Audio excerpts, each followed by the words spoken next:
I'm pure, absolutely knackered. So I don't know how long I'll be able to do this. But it depends how we'll be able to see the healing properties of the buckfast. Because I'm absolutely shattered. So I got up yesterday. I was up before 7, left here before 8, and then I don't know what time we went to bed at yesterday, about midnight, something like that. Up at 6 in the morning, car boot sale, and now it's now 9 o'clock at night. I haven't had into Bucky. It's got. Does this stuff work? Does it supercharge? That's what the question is. I don't think anyone's on. I seem to have lost everyone. I don't know what's going on. To be honest, if I've set this up wrong, then it's a tart one. Oh, there's something wrong with the stream. Something if I not connected something up right. It's possible. But it's saying I've got nobody watching, and Scott just said hello, so he must be here. Oh, unless everyone just assumed it wasn't going to be here, which is quite possible.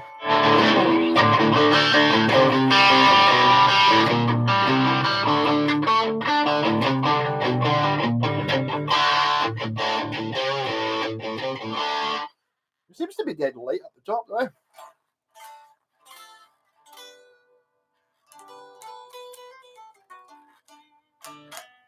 I think I might just put this up to being a failure and just go to bed. Mind it's only been 2 minutes. I normally play the guitar 5 minutes before anyone else turns up.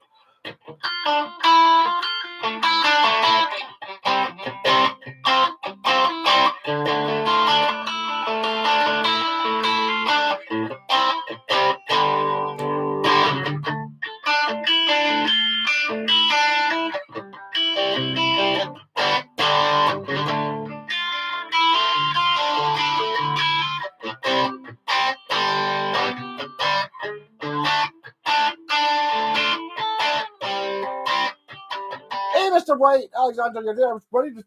I'm talking to Scott. It only says I've got one viewer, so I was having it Scott, who will be as even more knackered than I am because I got a good sleep last night in a tent. Oh boy, that was a tough one. So I think Jen may have she's broken any of my records for how many guitars to pick up in one go. Can I actually just sent me a picture of it a second ago? Can I look at that on the big screen? Sort of, so you can see it.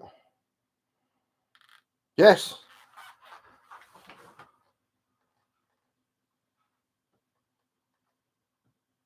So it may not go in on it at all, but look at that for a haul. I can't remember. 14 or 16 guitars in one trip. Ridiculous. Hey, WMCS. Yeah, Mr. Weisty, we're just mere amateurs when it comes to accumulating guitar. So I think it was 16. It was 12. Well, 12 bodies and 12 necks, which none of which necessarily matched, but could probably be made to match together. And then 2 Strats, and then a Mockingbird and an Ibanez RG. A couple of them were free. But awful good job. Should not get a big pile of parts as well. Someone should got a big pile of parts as well. Yeah. Doing some swapping. Good fun. Had a ball. Went to the Hooparama dog show. That was fun. I wasn't laughing at the people who were training because we were sitting we ended up camping in this place where we were meant to camp, and it was like a dog show thing where they had the obstacle course with hoops, and we were watching. Obviously, we hadn't actually we left before the actual competition started, but there were folk running around testing, doing practice runs without a dog. So there were folk running around, kind of going and shouting the things and running around to obviously try and time. And I think stop watching themselves to get around the course on their own without the dog doing the obstacles. So could be interesting. Mr. White, not jealous. I don't know. I don't know if I'm jealous of myself trying to get 12 guitar bodies to fit 12 guitar necks that a proper luthier decided that. But on the plus side, they can't be broken, otherwise they'd have been thrown out. So if you're looking at a Squire Strat neck that kind of looks all right, it's unlikely it's got a burst truss rod because nobody's going to fix a truss rod in a square strap neck. And the guy obviously knew what he was talking about. Used to work for John Birch. That's where he learnt his trade. There's quite a lot of stuff. I did do a video with the GoPro, but yeah, Jen's done a fair few bits as well. If you check out her channel, I'm probably in some of the videos. Probably without my own knowledge. Just like Jen will be in some of mine. I'll just leave it. I'll just leave in the embarrassing bits. Any bits where she comes across as being sane or normal, I'll delete them out and only put on the crazy bits.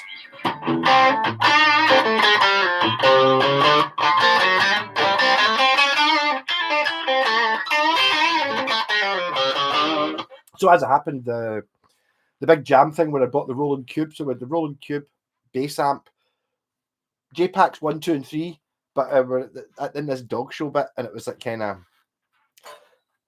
we didn't get into trouble until the morning, which was fine. But I think the people there didn't really care as long as we were sitting in the corner. But I think maybe they would have cared if we'd had a full-on band jam. So we ended up not doing that. There should be some pictures of us at the 4th rail bridge, though, which could be quite good. It's a lot. It's bizarre. It's the same. The wee camper van out thing, same as the last one. It's really bizarre how not really that far away we go. We went the last two. It was only up to Dundee, which is it's over an hour from here, but not much more, like an hour and a half or something. So basically, if I was going to go and pick it up, I would just drive up, make an afternoon of it, leave at lunchtime, back at dinner. Pretty easy, but making a bit more of a weekend of it was fun. I'm not sure I'm a car booter. Maybe I think I'm too polite. It was quite funny watching all the vultures. So like the people who come in with just their car boot or their trunk, they just open it up, and it's like people just hovering about. And, the poor guy or woman's trying to empty the back of their boot in their car, and everyone's just pure poking past them and looking, picking up things, trying to buy the stuff, get the pure bargains immediately, but pure swamping the poor people. And they're just sitting there being just fuck off. You really just want, you want to put up a barrier first. Go out, put a barrier up, and then open up your boot, and then set out your table so everyone can see everything, but don't come across my own wee barrier. There's a way of doing it. See how it goes. I'm absolutely tanning this to try and get the caffeine and the chemicals that I need. So what did everyone else do this weekend? This is a bank holiday, isn't it? Any more new guitars? I've not bought any. Hey Taylor, I've been up for 36 hours or something stupid. So I was late. That's it, really.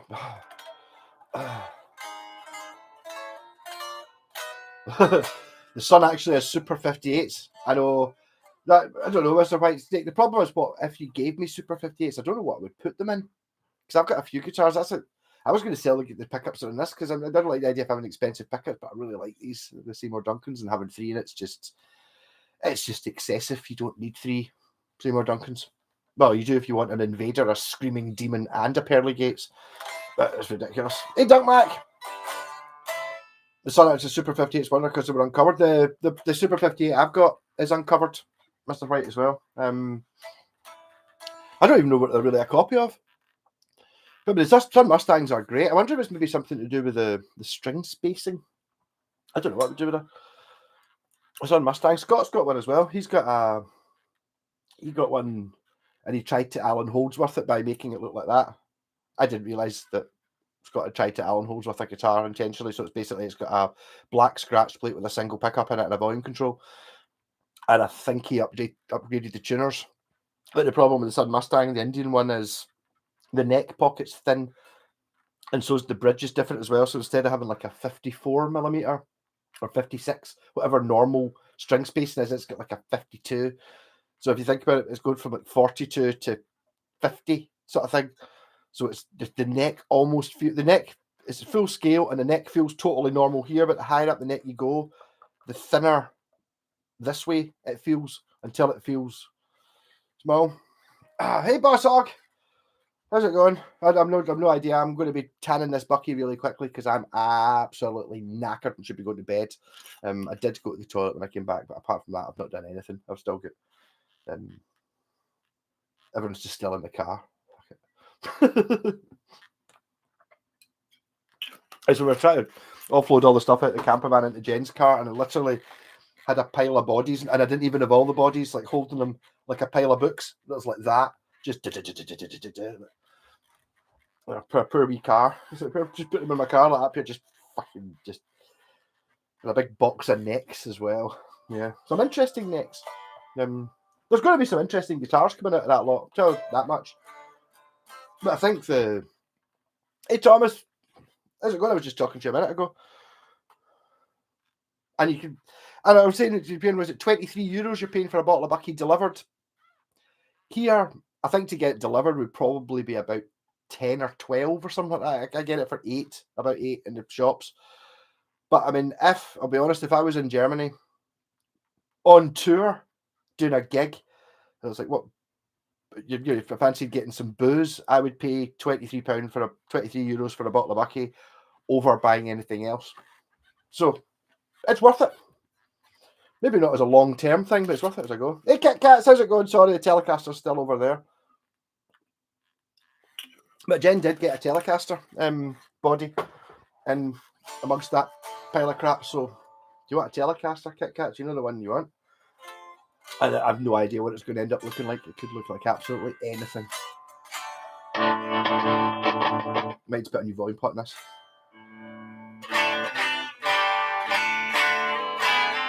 In fact, actually, we never ended up actually having a jam, but I did buy.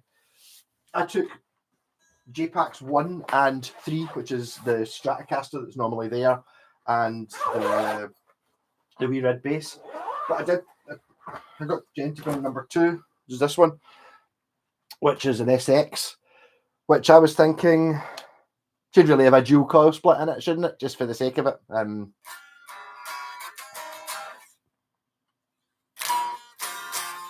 But that was me just changing my mind and playing it because it's not in tune, and I think I'm beyond tuning a little bit. At least this time it's like it feels like I've achieved something. It's now 9:15 and I'm knackered, but that's all right. I've been on for an hour and 15 minutes. Everything's cool. You go on tour, yeah, Thomas? I'm just back from a tour of Dundee. We went Dundee, Perth, St Andrews, South Queensferry, Hamilton. All the thing is, these would be exotic places if you're from somewhere else. Never seen that. Hey Pontiac, yeah, or just being a bit stupid, a bit daft. I think maybe they go. We sneaked into a dog show campsite. A jam would have pushed our luck. I think so, but I mean, I think to be honest, getting chucked off when we did, that's all right. The shit bit would have been if we'd been caught at 9 o'clock at night and then we had to get chucked out. So at least we'd already had use of the place. I was making a big tour in a van, tour bus and everything. Scott being driver, and me and Jen being taking the blame for pointing them in the wrong direction, not telling them where to go right. Good fun, bit mental, but obviously it was always going to be much hilarity always ensues. It's like about. It's just ridiculous. I don't feel sorry for it. We went to Kenny's Music in Dundee, and the guitar repair guy there had donated 12, as I said this earlier, 12 guitars to us, and we get dropped off. We were obviously on the way in. Jen was like, yeah, we're in a camper van, blah blah blah, giving us directions. So we're coming in, and we drove past, and we parked, and then we went up here, right, got the directions out, walked out, and got out. The whole time we're all shouting at each other and just being crazy because we are. And then obviously went the wrong direction for 5 minutes, came back, went up, and we're walking up the street. And was like, where are we going? He's like, we're walking up the middle of the road like 3 total lunatics. It's because I bet you that guy there who's waving at us is the guy, and it was up in the guy was you could see him kind of going, what have I let myself in for? And then we just be talking shit. It was absolutely hilarious.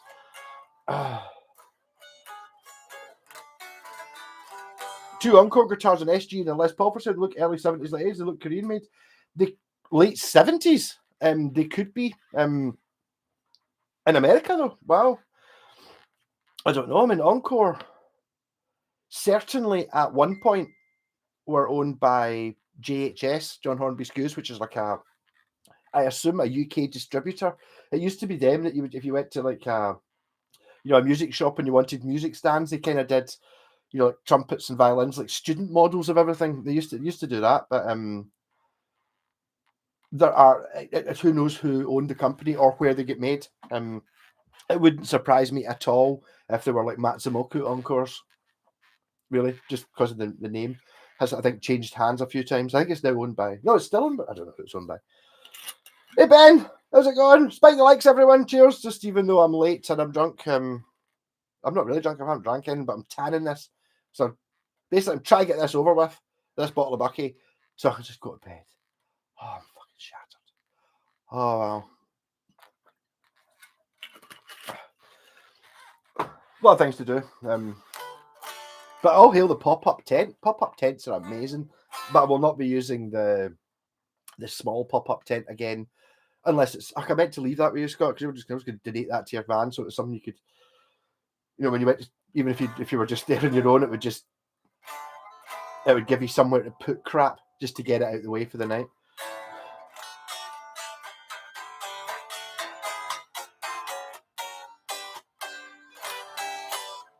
The Stream Team, yeah. No, Steam Team. There's no R in it. Steam Team.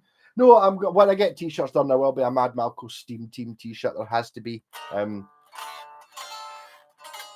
When I will do it. So I will. Who's messaging me? Oh. Hey, Joachim, you're there. Yeah, you go. You did message me. I must have already been, pals. There we go. So sorry you can't comment. Joachim is here. He's good. The Blazer's there. It's still there. Oh.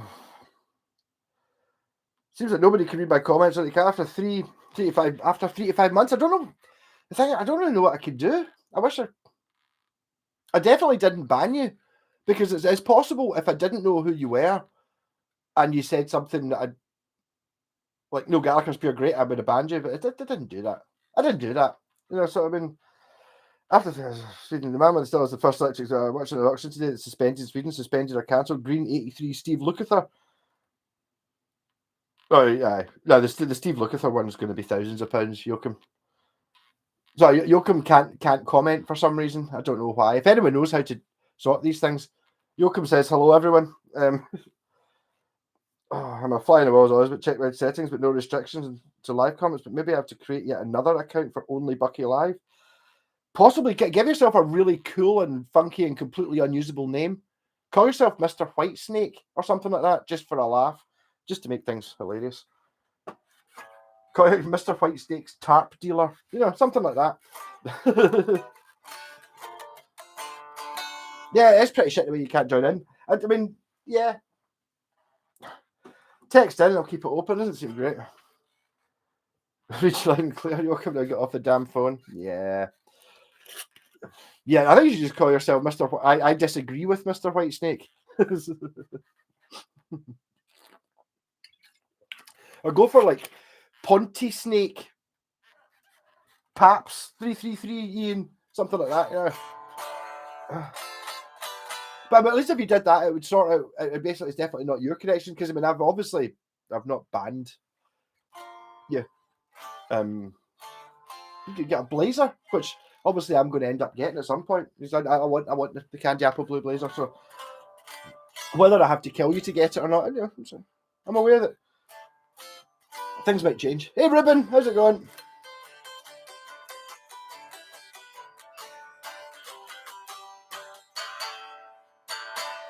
This is a very resonant guitar. You can kind of feel it. You can almost feel the Floyd. I don't think it's meant to. You can almost feel the whole guitar, the Floyd moving when you hit a chord. It's got a brrrr instead of a single note. I think the strings vibrating because the bridge is so.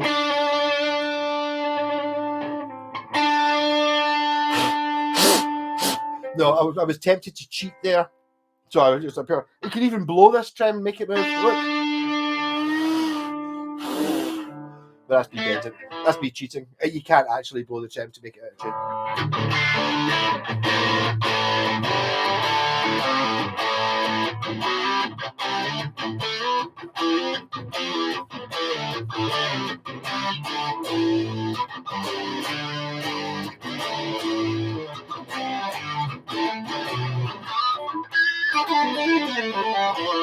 This is probably the longest time I've gone without playing the guitar for ages. That was like, do we even get the guitar? We didn't get the guitars out at all. Mind you, I suppose this morning at 8 o'clock I played a couple of guitars and they were crap at the car boot sale. It was possible. You know, you never know. There was a Gear for Music Strat. I didn't play it. The guy wanted 25 quid for it, and it was just like, it would have been an easy iron brewcaster. It was already blue, put an orange scratch put on it, and you start looking at it and going, well, thing is, it's going to take me so hard to set it up. I'll be able to set it up so it plays pretty good.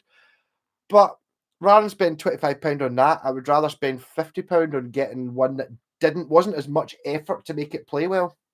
Because it is hard to work on these things. You know, it's like if you're talking about being a luthier or something like that, and you get in, it's like, oh, I just bought a brand new Mexican Strat or a classic vibe Strat. That's fine. I just want it set up. Yeah, you've got quite a lot to do to make it work. But the same person buys a Harley Benton instead and gives it to you. You get so much more work to do because if I keep doing these Japanese guitars, it's like, even though these things are 30, 40 years old, it's like all the screws turn. They're all in properly fitting holes. It's like, it's so much easier to work on. Oh. Roadstar 2 for here's a Strat body without the hook at the end of the horn, £100, I think. It's an Ibanez neck and a cheap Strat body. I think they've all got the hook to a greater or lesser extent. If you're wondering what the hook is, it's talking about there. It's meant to be like a salmon, apparently. Like here, you can't really see it on this guitar very well, but that bit there, it's not like a rounded bit on the inside. It's kind of like a wee hooky dook, which is an Ibanez thing. So as far as I'm aware, there's one that isn't. There's one that looks very much like that, but without the hook, but made by SEMA. You see it on this one, probably better. This is a Note J-Pax, but painted mad by me one. You can see there. So if you look at the thing, it's just it's pretty much a Strat. Apart from that, it's just a wee bit kind of as opposed to being round. The world is round. That one. It's quite a heavy guitar though. I hold it up. Oh. I suppose basically what you're talking about there, that guitar is a direct lineage ancestor from this, being the Blazer, which was before the Roadstar 2, and then there was the Roadstar 2 that shape, and then there was the RG. We're all there.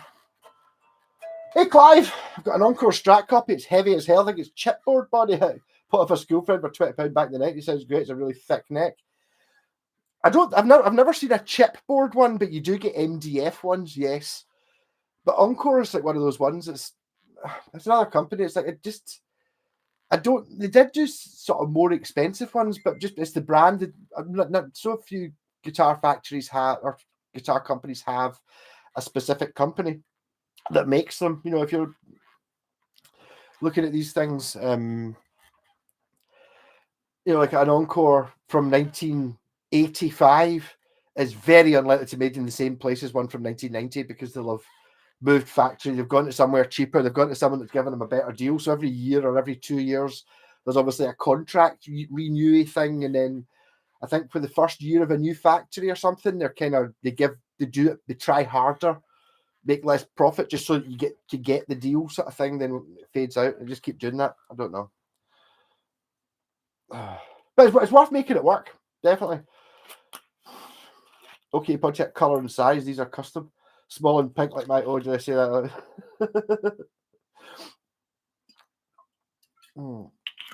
Yes.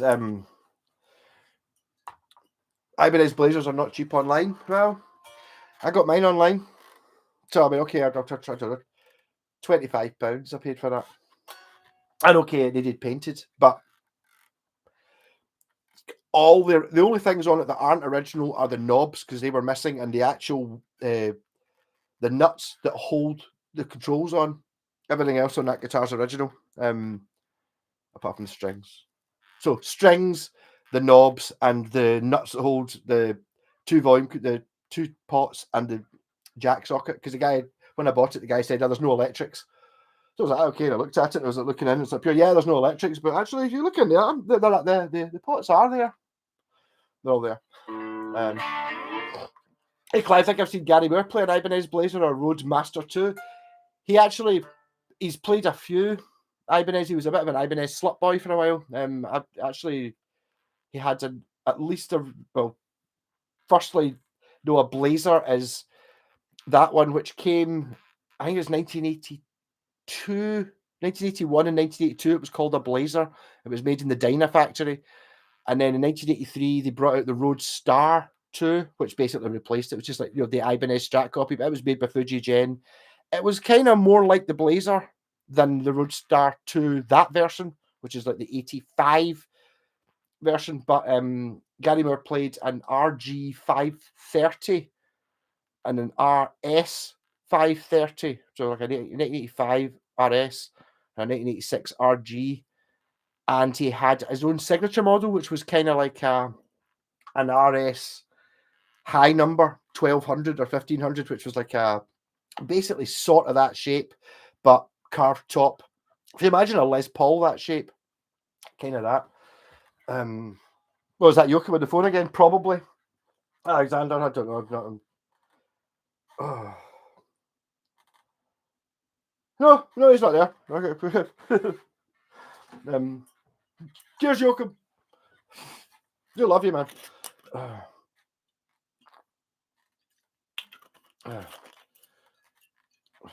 But yes, no, to be actually, if you look at the video for Out in the Fields, which I say every time I play that guitar, Out in the Fields or Out in the Streets, I can never remember, which I say in every video I mention it, he's actually using the same guitar. And I can't for the life of me find it, but when I got that guitar, I found a magazine advert online, or a magazine review or interview online, where he was talking about his new song. And he was like, "What did you use to record your new song Out in the Fields with Phil Lynott?" And he's talking about the new Ibanez RG 530, which he had the one from the year before, but it had the Pro Rocker trim on it. But the one he bought at that point had the Edge license Floyd Rose. And he's up here, yeah. It's like, "What sort of pickups using?" He's up here, "Oh, it's just the stock ones. They're amazing. They look like EMGs, but they're not active. So it's stock pickups." So the reason I don't sound as good as Gary Moore is not because he had a better guitar, it's because he's a god on the guitar, which, to be fair, kind of works with most things. Yeah, Clive, I did. I knew you meant Roadstar. Although somebody did comment on was it one of Jen's posts we were talking about? They had a completely other thing for what RG stood for. Rock guitar? No. But the thing was, what he said pure made sense, and you're like, all right. Yeah, totally, aye. But it's not. It is. RG originally stood for Roadster guitar, although it may have changed. Oh. Well, you're in an island, Mr. Whitesnake. Oh, I meant to say at the start. How long into it we are? 28 minutes. So, cheers, Human Review Board from YouTube. If you can help me, you're having to watch this because every single week I get hit with a copyright thing. And see, the problem is whenever it gets hit, it's something to do with the subtitles, because you'll notice that the subtitles don't match a Glasgow accent. That's racist, right? So some of the things I say are not what the subtitles say, which is, I think it's causing some sort of automatic trigger thing. And every time I contest that I've said something or done something appropriate, 3 days later I get cleared. The problem is, for those 3 days, it's when everyone watches the video. So you might as well just go, nope, you're not getting any views and you're not getting any money from this. So cheers, YouTube. I actually had a thing the problem is, it was last Sunday, I'd obviously been drinking. And I saying, look, this is my problem, blah, blah, blah. And the guys just up here, yeah, it's humans, you have to do it. And it's like, oh, the YouTube algorithm was really good. No, it's not. It keeps flagging me for things I've not done. And it never gives me a reason. I've never had a reason for it's like, yes, it's not suitable. You've got to be demonetized. Why? What did I do? No idea.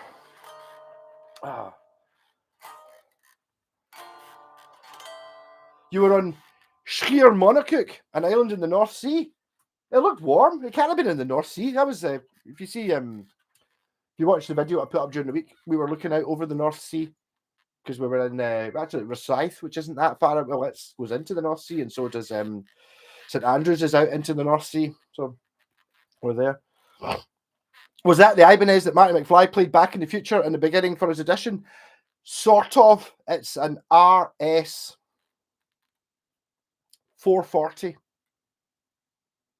Yes. Because the one Gary Moore had, he's an RS 530 and then an RG 530. Both being pretty much the same, apart from... So as far as I can gather, the RS 440 is rounded like that. It's got the Pro Rocker trem on it, and it's got 3 single coil blade pickups in it. There's a 420 which has a single humbucker blade, and there's one that's got like an HSS. Yes, but that one's worth. I think the one that Marty McFly actually played is worth. Well, that model is worth slightly more. Probably not that much more than the other ones, which are the same guitar with a slightly different pickup configuration. They did the same with that one. Mr. Whitestake's got a couple of them. Mine's a 145, which is HSS. No, mine's a 140, so his must be, I don't know. That guitar's available as 3 single coils, 2 humbuckers, HSS or a single bucker, and it's like a 125, a 120, a 130, a 140, and a 145 or something, where it's basically the same guitar. They just put different pickups in. There's different versions of the Marty McFly one, but yes, it is an Ibanez Roadster. And did you know it's Huey Lewis from Huey Lewis in the News? It says you're too loud. Who's the teacher who says you're shite, fuck off. Hey Kenneth, back from the fest and didn't rest 21 days on a mixing desk in a folk club. Yes, you should shudder. 21 days in a folk club. Wow. Did you grow a beard and then wear a jumper? I bet that'd be amazing.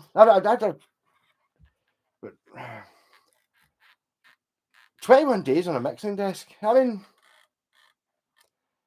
it must have been uncomfy. I bet you it was fun. The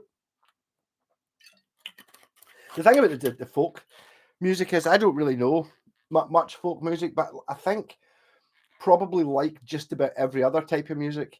See the stuff that's kind of fast and energetic and quite catchy? I bet you I love it. If it's going to be slow and depressing, I up my shit. Yeah, well, I can imagine. So you're doing 21 days on the folk circuit, and it's like you just have to shave, what, basically after every meal sort of thing, just in case. The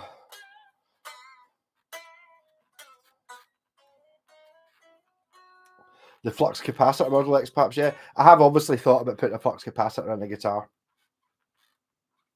It's got to be doable. I wear jumpers. Remember Weezer, the Sweater song? I sort of do, yes. I don't know. I use it as a generic, but kind-hearted, slagging people off, jumper wearing, pipe smoking, Apple displaying, Starbucks drinking, beardy weirdies. Yeah. I did a guitar for my pal Gaff. I didn't realize he was going to watch the video. I didn't send it to him, so he must have me on his YouTube thing where it's like maybe just watches when you see something come up. So I changed the guitar and he's an Ibanez, like an Artcore hollow thing. And I was like, up here, yeah, it's like, that's not, maybe not my thing, being semi-hollow and stuff like that. I was like, up here, yeah, it's like, my pal Gavy's kind of more into, like using a capo, jumper wearing, beard stroking music. And he obviously commented immediately going, up here, jumper breaking spear music, is it? And I was like, meant to be funny. Well, it's funny, and I'm sure it was taken that way, because if I had actually offended him, I'm sure he would have done what we all would have done, and basically just quietly seethed about it in the background and never said anything about it, because that's what I would have done if I was upset.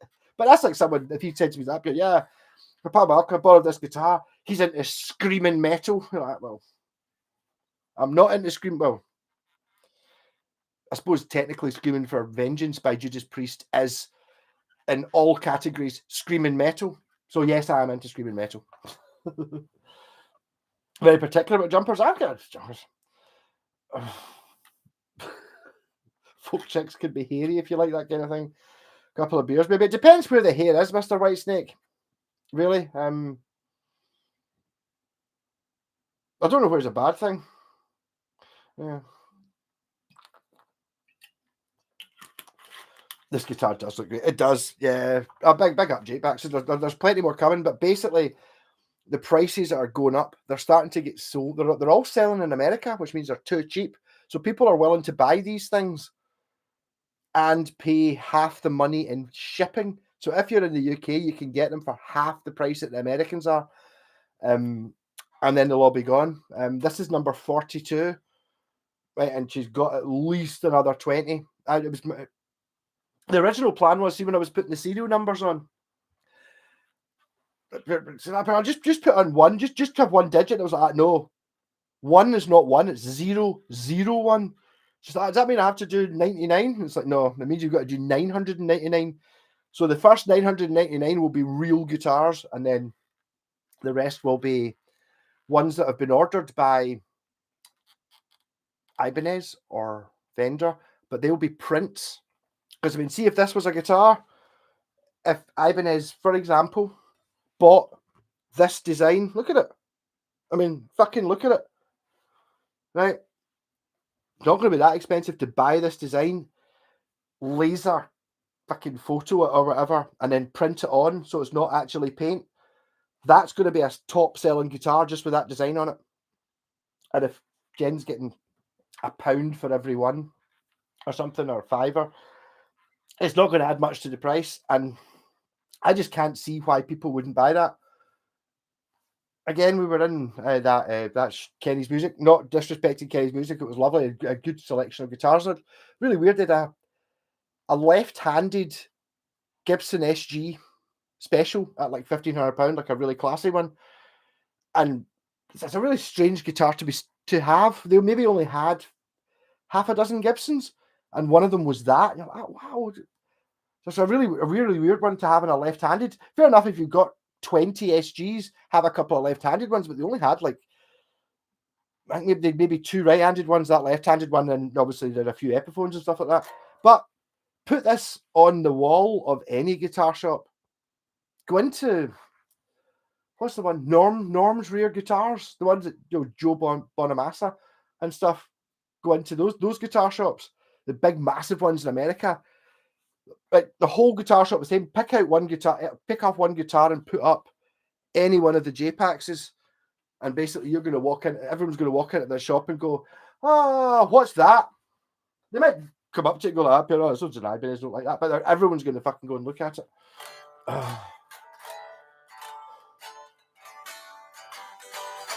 Take clippers to folk festivals. I don't know. I just drink Bucky. Then it doesn't really matter. The prices are going up. Of course they fucking are. Jesus.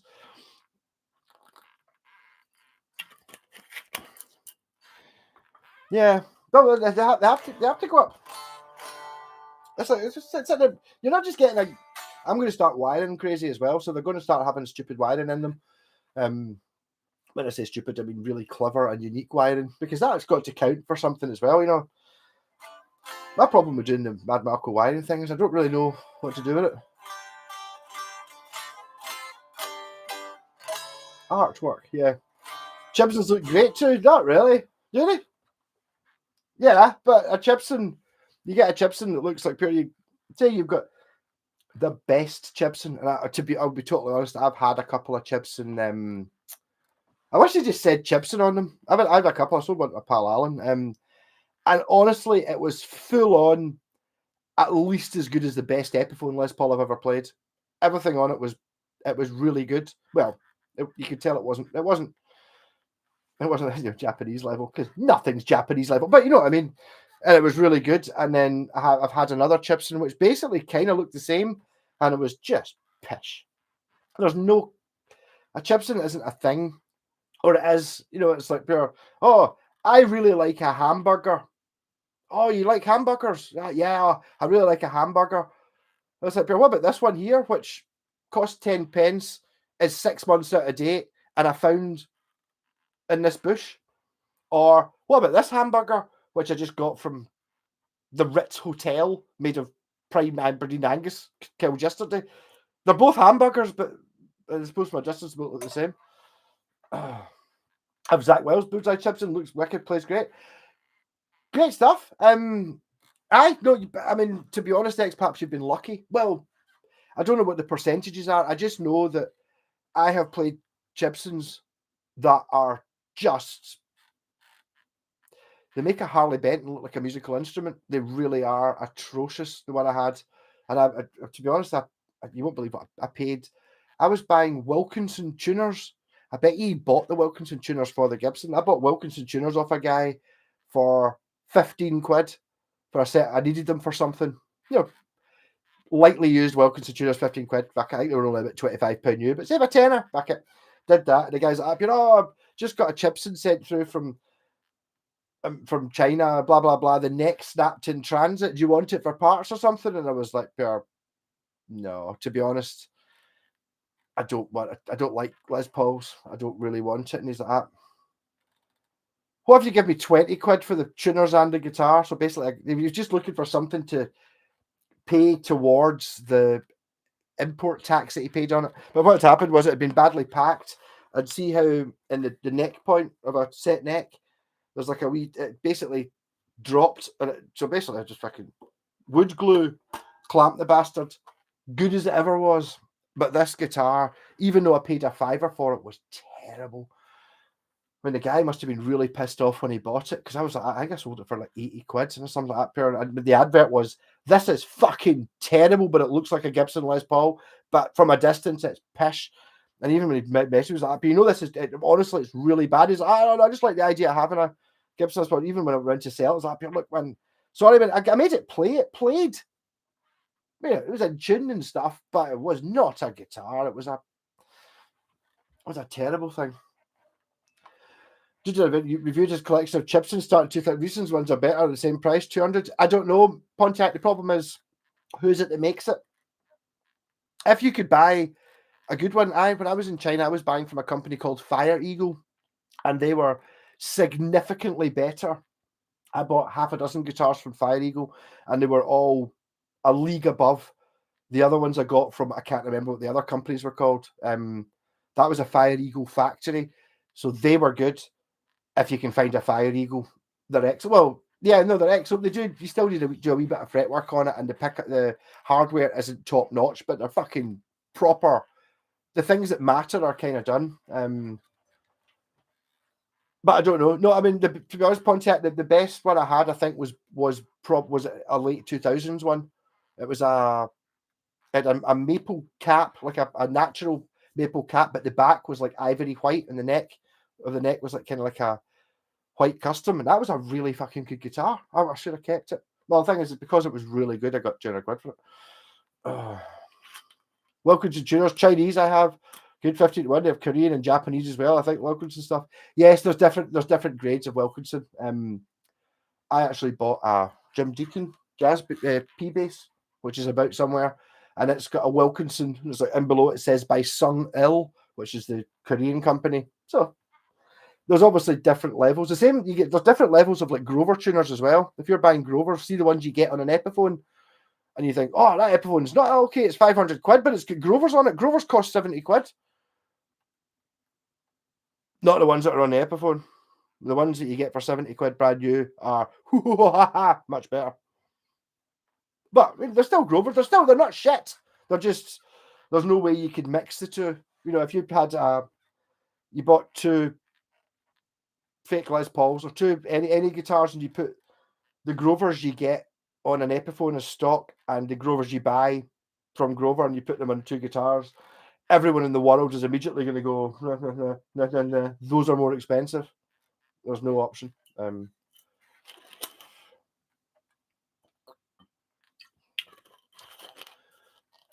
What a Chipson, taking one for the team. Telling you, Mr. Whitesnake, if you can find it from the Fire Eagle factory, go for it. I think you're trying the dearest option. As you will see, the same guitar at various price points from different vendors, but you get what you pay for. No. X-Paps, I don't think so, because I'm pretty sure that you could go on and you could find the cheapest one. I don't know. Obviously, they're really cheap before you add the postage on it. $100 Les Paul Custom. And then you look at another one that's $300 for a Les Paul Custom, and the photo looks the same. There is a fair chance it's exactly the same guitar. There's a quite a high chance it's exactly the same guitar. It's your luck. I don't even know if. I mean, I get. It wasn't a Fire Eagle. I bought a George Harrison Telecaster off Taobao when I was in China. I'm not going back to China again, which is annoying. But and I paid not very much for it, and it was the picture had the rosewood neck with the maple skunk stripe on it, and then when I got it through, it was a dyed maple neck and it had rosewood. So it's like, it's not necessarily the picture that you see on AliExpress is not of the guitar you're buying. It's that picture is the picture that was given to the guitar factory to make. So I want you to make this for £30, and they were given a photo. So maybe one company was given a photo. I don't know. There's so many.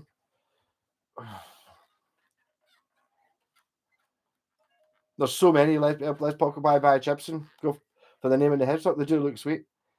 I don't know. Fire Eagle sounds like a cheap Phoenix. Possibly, yes. I bought one by chance, and I was really fucking impressed. Also, in my girlfriend Civet's credit, well, I told her to do this, and she listened, she was special by that way. And she's like, yeah, blah blah blah blah. He's got started a guitar company from the UK, and he's thinking of importing his own line of guitars, and blah blah blah blah. And before he buys a container load of the guitars, could we have some samples of a few models, which we'll gladly pay for? So I think the ones that I got were, I don't think specially handmade for me, but the boss guy, whoever it is, has gone round and got the best ones. So the half a dozen tellies and stuff that I bought. If you've got, there's a couple of there's half a dozen tellies, and there's a couple of single pickup Strats, kind of like no scratch plate single pickup that I got from that company, and they are maybe you can maybe do with upgrading the tuners and the pickups a bit, but they're higher than a classic vibe. Basically, they're better guitars than a classic vibe Squire is, and I was buying them for the cheapest one was 30. The cheapest telly I could get was £30 delivered, and the one I ended up buying a few of them was £36 delivered, and I think the most expensive one was the George Harrison one, and it was £48 delivered, something like that. And these guitars were what we buy for £300 straight up. What's the thumbnail? Can't quite make it out. I can't remember what I made the thumbnail do. What was it? I was looking through I didn't have time to. I was late. It's a funny one. What is it? I can't remember. It was just from the random photos that were on my phone.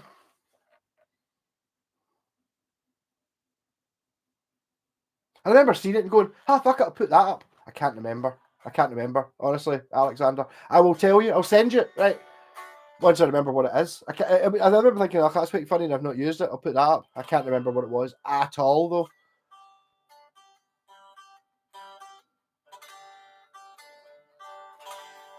No, I'm sorry, I can't remember.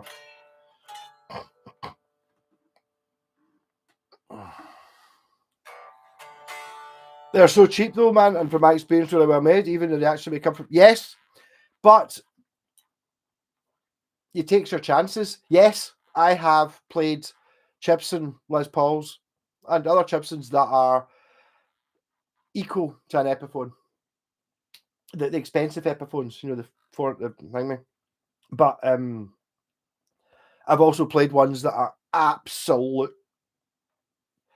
Honestly, if someone said, "Here's $50 for this," I would just no, not worth it. Hey, Sloan Ranger, I remember you're a girl this time rather than making freaking some joke about pissing or something. I can't remember what it is.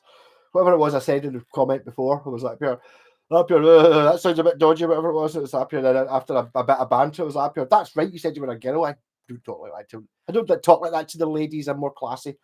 But there you go. I'm not sexist, so look at me. It's a black guy with a white hat and a blonde guitar with 3 fingers on it. Oh, it's that.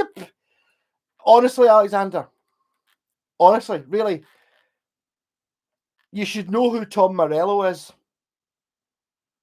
And you should know who Baby Metal are. They're all over my walls. You've seen them. Yeah. Check out, it was as a wee reminder, it's basically check out after the stream, once I've gone to bed, Baby Metal featuring Tom Morello. The song is fucking amazing. Baby Metal are back. He's wearing a Baby Metal t-shirt by chance. Yeah, the last album, it was still quite good, but there was nothing on it that really made me go, really did it for me. Nothing really bizarre, fucked up, and wrong that no one's ever done before. This new song they've got with Tom Morello is bizarre, fucked up, and wrong. Like you can say, oh, that sounds a bit like. You can hear bits of it in it. You know, it's like getting a new dish and going up here. Well, there's garlic in it. Yeah, it's like that. Fucking amazing. Yeah, no, it's Tom Morello's Baby Metal song. There's a bit at the end where he's sitting with his guitar like that, and he's got like superimposed the 3 Baby Metal girls sitting on the top of his guitar, which I thought was really funny. Yeah, I know now you're not really offended. It was only till after that I was sitting there going, up here. I was like, it's a lady. Oh dear. I went for the cheapest option before, and it came with sharp frets and other flight flaws compared to the more expensive ones. Dirt cheap for a reason, methinks. Possibly, but that doesn't necessarily. What my point is, like, see if you look on, well, maybe not so much now, but if you look up eBay China and you were looking for, I was occasionally looking for like a red humbucker pickup to put in one of the Bucky casters or something. I could buy that red humbucker pickup for anything between 20 and £8, and it was the same fucking pickup. I'm 100% sure. Not like the guitar though, because a guitar, obviously, there are different grades of it. Whereas a red humbucker pickup, they're all going to be the same.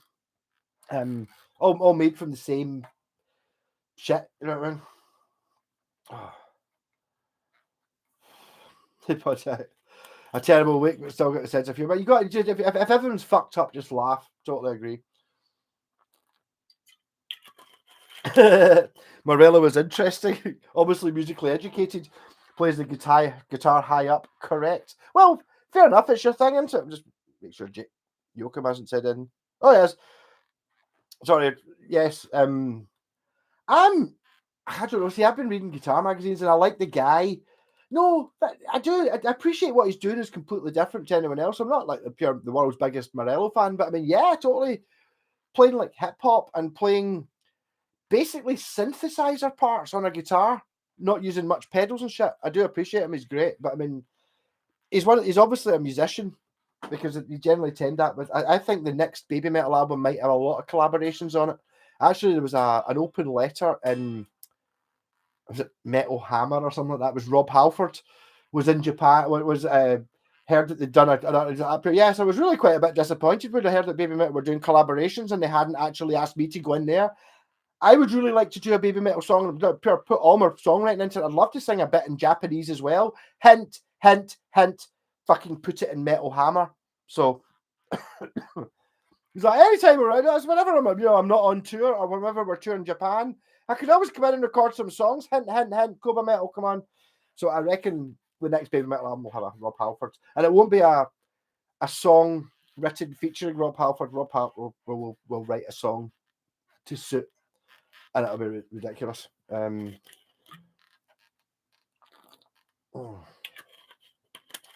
Tom Morello just makes you think of Guitar Hero battles. You're obviously much younger than me. I don't know guitar battles, but I mean, I do like the guy. I also, as Mr. White, a lady in the chat lounge, I'm over 50, married and open to dating. Let's keep this to street. Yes, and you've also got a potential option for a vegan freeway, don't you, Mr. White? That might get you in there. You'll be fine. Yeah, I know. Sorry, I know. Sorry, you're not having a good time. That's shit. Well, being there, I'm just trying to change the subject and talk piss over the top of it. It's all I can do. Yeah, but no, check out the new Tom Morello song. Tom Morello Baby Metal song. It's fucking brilliant. Again, it's like, oh, wash shy. I don't think it's about washing your clothes or your hands, but washai must mean something in Japanese. No, I look forward. I hope they're playing download again. I've not seen them for a while. Well, not seen them since February 2020. That's 3 years. Apart from last year when I saw them in the SCCC. That's right, the Hydro. Yeah, but seeing them support someone's not the same as going to see a proper baby metal concert. Oh. Well, I'm saying is, I don't know if 40 odd guitars have been playing for 30 years and knows how to set them up to. They're well worth the punt. Possibly, I don't know. Perhaps yes. Okay. The thing is, basically, if you ask me advice about it, about buying the Gibsons, I would say I'm too scared to lose the money and get nothing. And I've had Gibsons that are worth basically nothing. Not just for the import thing. The difference was when I was in China, I was buying them and I sent a couple guitars back because I could, because I was in China. And I was only paying £30, £40, £50 for these guitars delivered to Civet's house. And a couple of them were unacceptable and I sent them back. And I was being sensible buying guitars that were bolt-on neck Telecasters. Neck's in the wrong place, move it. Neck's broken, put another one on. Bridge is in the wrong place, move it. On a Les Paul, it's a set neck. The bridge is fixed. But yes, maybe things have changed. I mean, that was a few years ago. So I would be worried about it. I would, to a certain point, if you're going to buy a guitar unplayed, if you can play it, if you get a chance to play it, go and see, even if it's an hour's drive to go and try a guitar, take it as that option to an hour's drive, go play the guitar, and you'll kind of know whether it's worth it or not. I mean, we're talking these Gibsons, the ones that I'm talking about that were shit. There's no way that you would go and play or even look at one of these in person. You're not just look at it. There's no way you're going to go, right, I'm giving you $100. Are you fuck? You're looking at it and you're going, this isn't a guitar. Like the bridge, I don't know how you choose between ones that are decent, ones that aren't.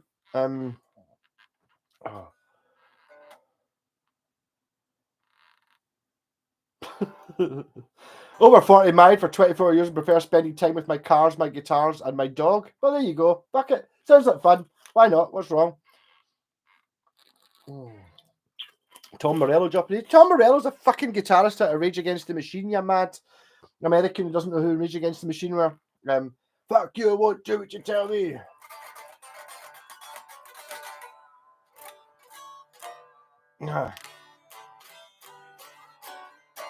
Cheap guitars. The Epi Les Pauls were bought about 20 years ago. They'll be good then. Phone Ranger.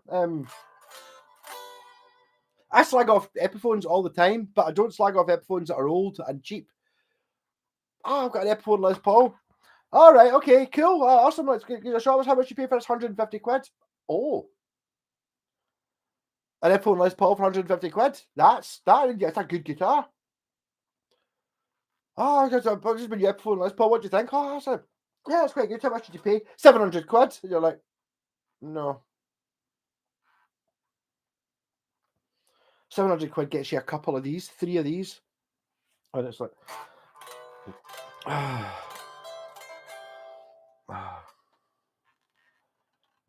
hey, Kak Perek, I don't know.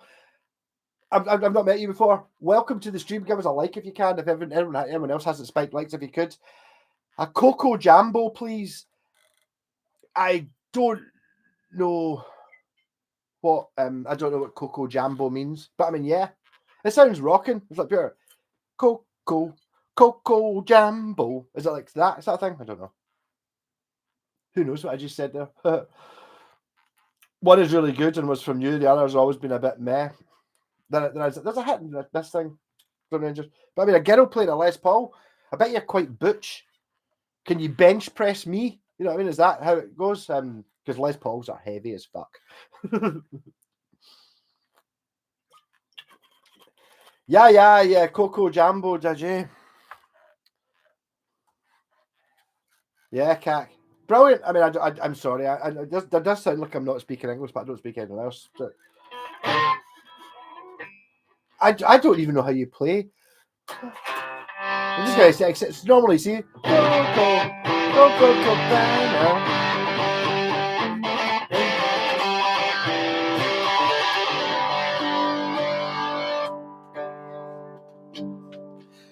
I don't hate Barry Manilow, but it's him that did. I'm thinking it's something like that, but I don't know. Go, go, go, go, go, go.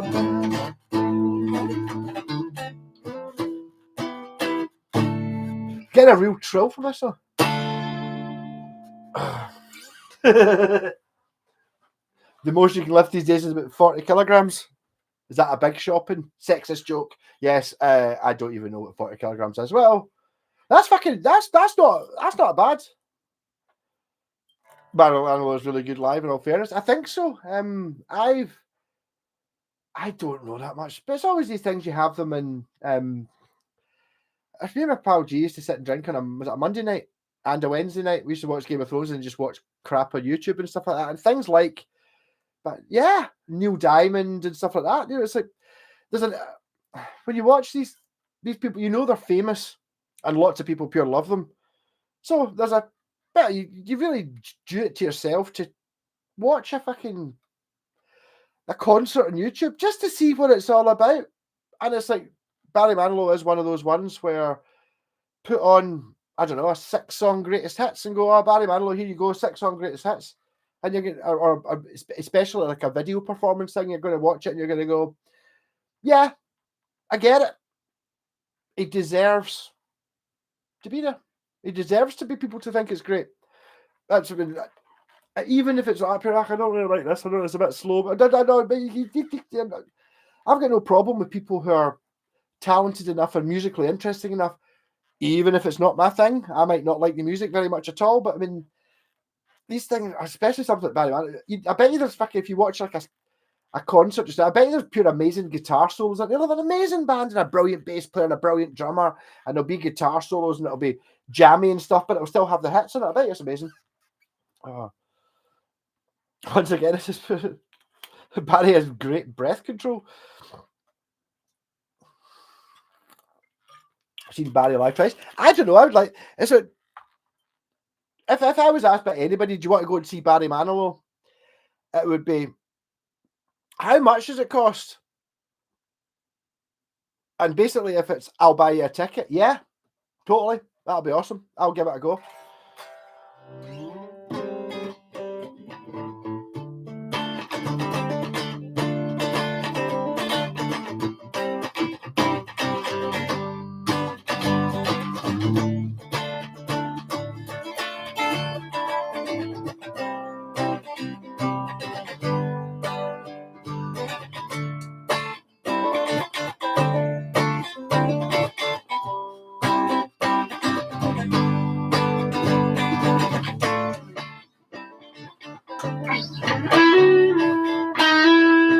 What the key, man?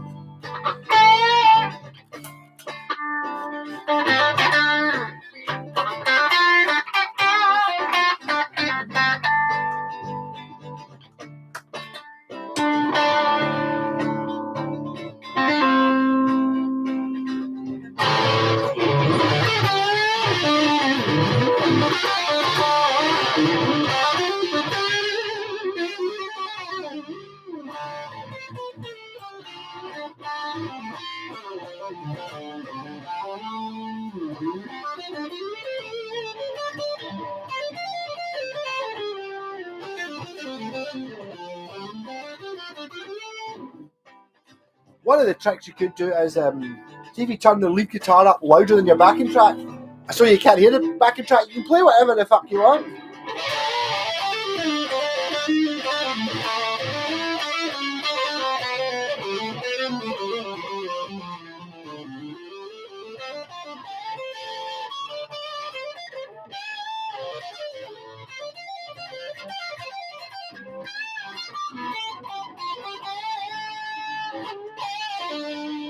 Invader.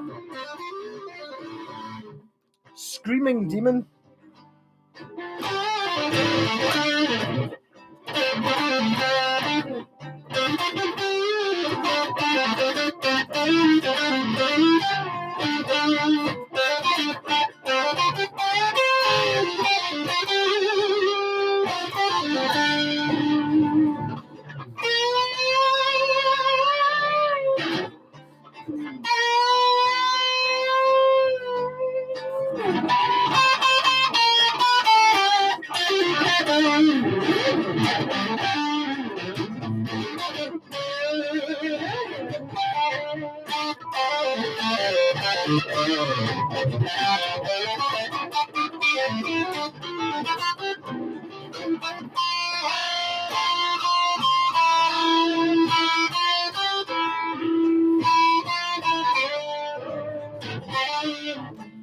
Pearly Gates.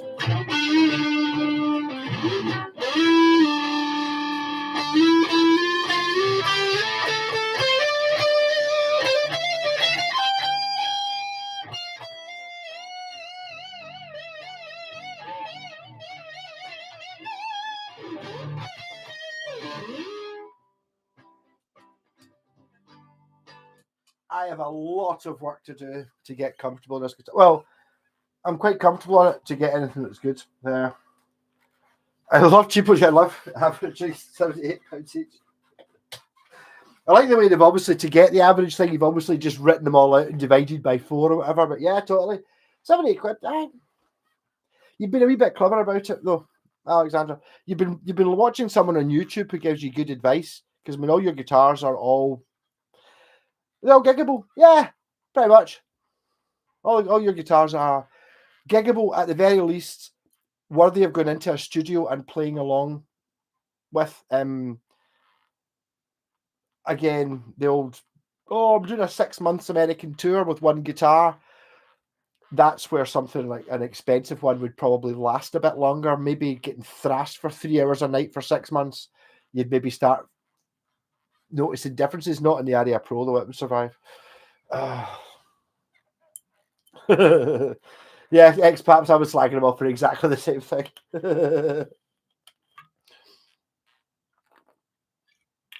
Barry Mango Glow. Pure Barry, wash it off. I don't... Maybe it is shit, but I mean, I don't know. Maybe if I'd been forced to listen to an entire record that I hated, it would become different. I thought it was all right. He's a wizard at the whammy. Aye. Who are you talking about? Barry Manilow? Not me. Obviously, I can't. This whammy's amazing, but I can't use it. How the guitar pick is a chord rogue. What's a chord rogue? Out of interest. I've had a couple of chord guitars, but again, Chord are one of those manufacturers that probably don't have a specific factory. They don't make their own guitars. They'll always have a range of guitars, but depending on who gets they'll put it out for open tender, so different factories will buy it from will make them from different years, so I don't know. Came here to drink and develop stronger abs. Is that from the drinking muscle? Possibly.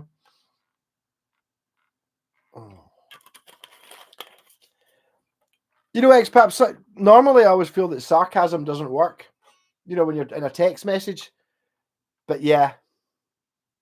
Like, how did you manage that? To make it sound...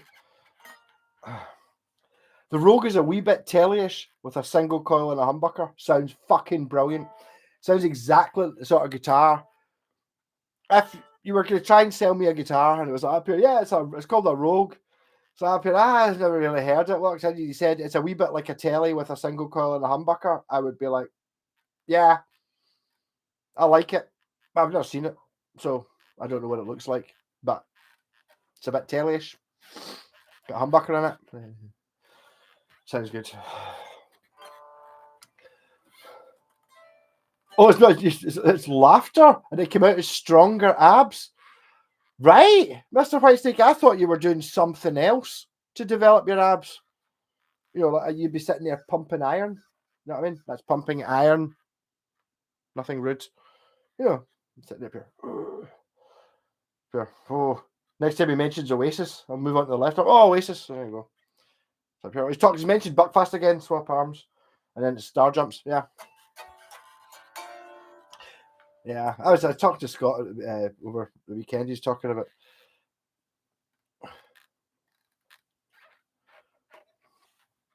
Rogue with some cool shapes and colours. I don't know. I mean, one of my favourite guitars, I actually sold it to Blacktooth Fox, was a Axel Badwater Telecaster-ish thing. And it was kind of... It's a wee bit... Maybe the lower hull was a bit pointy like this. And I think it might have been upgraded. I think it had a hot rail on the bridge and a humbucker on the neck. I can't remember. It was a really fucking good guitar. It was telly-ish, but not full telly. I was just spiel cheeker. You can just cheek your spiels. Yeah. Oh. You just keep drinking. Married shit, the forearm behind are massive.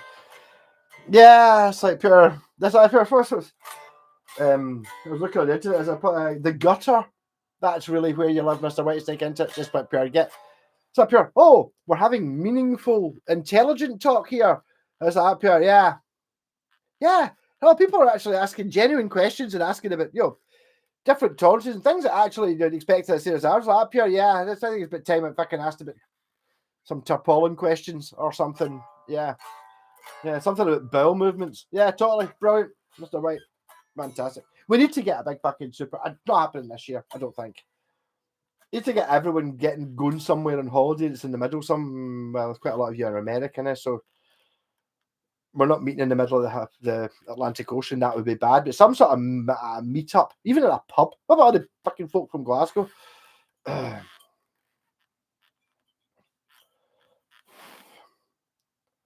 Axles are cool, very cheap. Axel Badwaters, yeah. No, I do see them, and they made. There's a Jen actually got a couple of. There's a specific Squire that's well thought of, made by Axel. I can't remember which one it was, but there was a point where if you could buy like a whatever the Squire Stratocaster or Telecaster was, but you could also get like a beginner's pack, which came with like a true CD, a book, a tuner, a gig bag, and a wee 10-watt amp at the same time, and it was still called a Squire Affinity, but it was made by this Axel company, and those are pure meant to be fucking amazing guitars. I've had a couple of them go through. They got I think, is that the Taiwanese one? I can't remember, but that Axel Badwater I had was fucking really good. It was a proper good guitar. It wasn't Japanese, obviously, because we've got it wasn't, but I mean, it was fucking yes. It was a great wee guitar. I shouldn't have sold it. Yeah, Alexander, what about Amita Ivories? Anyone? I fucking wrote it on the wall, so I remember telling 23rd September at Ivory Blacks. I've never been before. Why don't you come and see me be somewhere I've never been before? We're playing, I'm doing a Black Sabbath set with After the End, which you can see just now. I won't have that amp because I've got to take the bus in because of the low emission zone. But Ivory Blacks, 23rd of September, the Saturday. Everyone come. That'll be fucking excellent. And I'm really looking forward to it. I saw see what came up. I know don't tell anyone about this, right? But about a month after us, there's a Black Sabbath night on. With I've not checked the second band, but one of the bands is called Ozzy's Ball. It's not Ozzy something, so it's like Ozzy Osbourne solo stuff. And the second band is Britain's best Black Sabbath tribute, as used by and seen by Geezer Butler, Sabra Cadabra. And I basically was like up here, oh God, they're doing it a month after us, fucking bastards. Pure stealing our thunder and stuff like that. But basically, please come to both gigs because they sounded fucking gash in their demo reel. It was like, oh, that's their demo. That's like, anything you see of After the End online is either recorded by someone we don't know on their phone, or it's my fucking GoPro sitting at the back. And I'm not picking sections that work. It's just fucking on. That's it. What you're getting is zero. There's no band reels because we've never really done that. But totally different league. If you like music at all, and even if you don't like Black Sabbath, but you actually class yourself as a bit classy, you come and see it and you really enjoy it. But yeah, come to Ivory's 23rd of September. Say hello. Actually, I was. Have I mentioned this yet? I have not. Last week on Thursday night, I went round to Scott's because we're going to fix up the exhaust on his van. And before we went out on his camper van, he's like, up here. Yeah, I've just wait. This guy's coming around to pick up his Strat. He's an American, a really gorgeous gold American Strat that Scott had just set up and sorted a high fret on or something like that. So yeah, we'll go out and sort the van. Just this guy's coming around in 10 minutes. They arrived 10 minutes later, and he walked in. He went, "Oh, Mad Malcolm, no way! Is that pure? Is it pure? Fuck you, Scott. Pure getting mentioned by someone that I didn't even know. He didn't even." And then today in Hamilton, the last guitars we picked up a BC Rich Mockingbird and something else. And the wee guy came out, is actually talking to Jen. Up here, no way, I know you from YouTube. Up here, hey. So I'm getting famous. You've got a chance to see me. Well, just now, basically, you can come up and talk to me, and I'll still talk to you. My head's still this size. See, once my head's this size, it'll be like, "Pierre, get out of here, scum!" Yeah. Oh.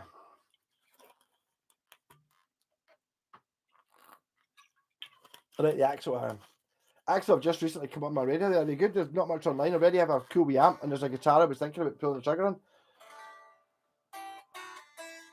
Can't go because of the. I don't think it's ULEZ. I think it's just LEZ. But yeah, I know it's crap in it, and the train's not running late enough. Aye, but the Sloan Ranger, you can come because it's a double headliner, so it's after the end, and then Jinx, and who are a Rory Gallagher tribute. So yeah, we'll be off, and we're doing an hour and a half. So we'll be on, I don't know, 9 till 10:30, and then 11 till whatever it is. But yeah.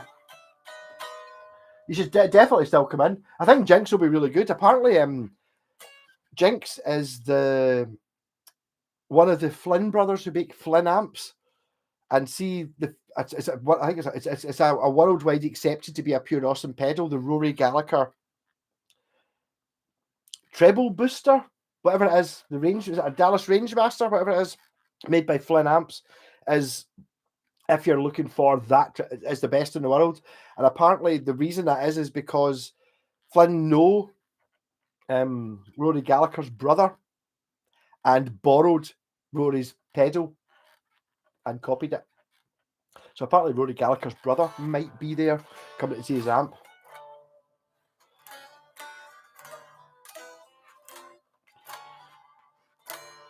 Give Sabra a miss. I don't know, Alex. I want you to go and give us a proper look at it. What I hope is we don't really have a following just now. We've not played in Glasgow since the week before break. I don't know. Then middle of February 2020, we played one gig. That was it. So we don't have any following. Basically, we've really got to rely on word of mouth. But we played in the bungalow. Everyone there wasn't that many people there, but the fucking number of people going, right, next time we want to see this, and you didn't do that. And there was no, it was like, you fucking can do it. And we're talking, when you're standing outside having a fag after the gig, and there's folk with, a Volume 4 t-shirt from the Volume 4 tour. They didn't buy it in some, relic t-shirt. They were fucking there, and they're telling you, and there's no criticism at all, apart from you didn't play long enough, and you didn't play X song. You didn't play this song. Next time, play this song, kind of thing.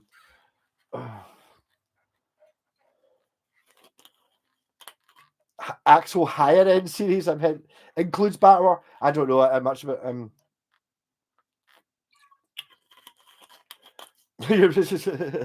Yeah, it's like ULEZ is like I can't get into town, but there you go.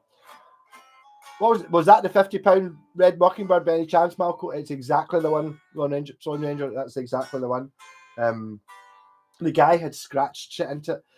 There was a certain level of embarrassment. I think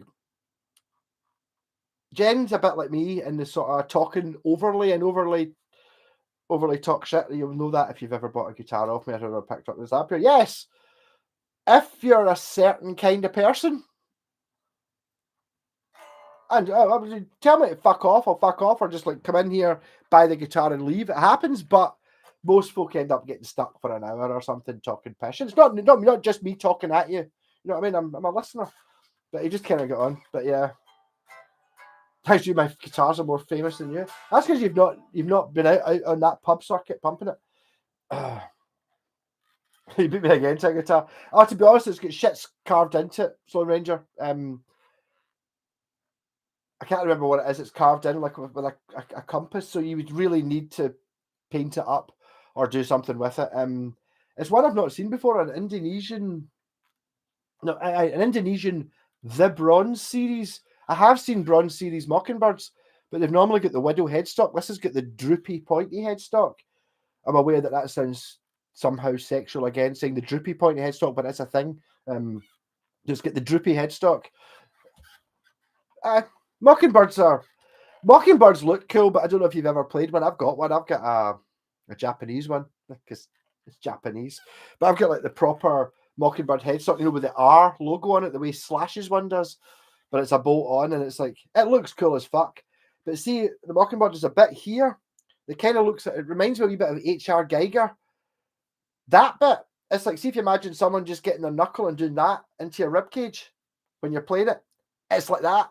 It's just like, yeah, I'm just going to sit there with my finger poking into your ribcage right there, and it's not the best design, and it doesn't balance particularly well. It's kind of more for looks.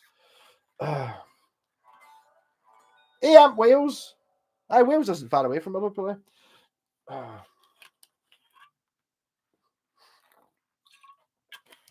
Yeah, no. So that's why I decided to stop. I wasn't going to bother with the innuendo shit. I'm not going to fucking be able to out a girl. It's like, fuck it. I know well enough to not even bother trying that.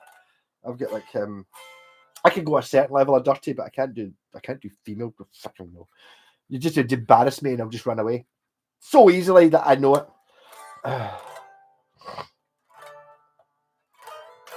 Hey man, I spent over 4 hours at the dude's house today. I don't know what dude you were talking about. Is this your tarp pal? We barely played a new bro. I take it's meant to be note. Yes, but you get carried away. It's like you get carried away. I don't know. I mean, I'm all Beatled out now. Spent the day listening to bands from all over the globe covering Beatles music. The most exotic being Guatemala. Wow, I'm pretty sure that's not spelt right, but I would not. I couldn't spell it better. We were actually. You'll see this in our video. I went to Kenny's Music today with yesterday. Jen and Scott. Jen was getting those guitars picked up, and we went in. It was first time we were down into the gunnels, down about 3 flights of stairs into the basement of this music shop.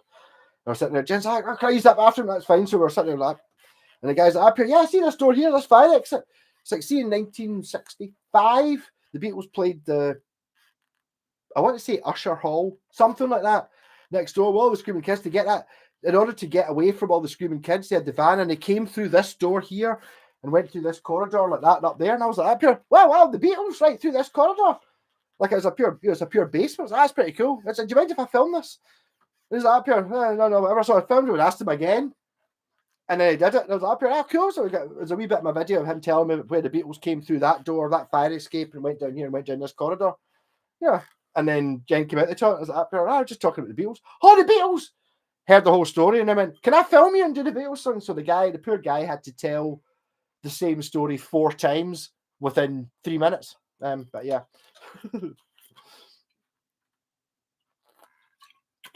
Liverpool has been called the capital of North Wales. Lennon was half Wales. I don't know. See, I know it's fucking racist. I know it is, but see, with all the people around the world, see if I meet a Scouser, we kind of get on, and see Welsh people as well. I'm sorry. Maybe it's I don't know what it is. Yeah, if I was in a pub and folk talking and there was a Welsh person, I would go and talk to them and say, "What a Scouser." But I had an amazing time. The last time I went to Liverpool, I went to see Cat Stevens, and obviously completely steaming.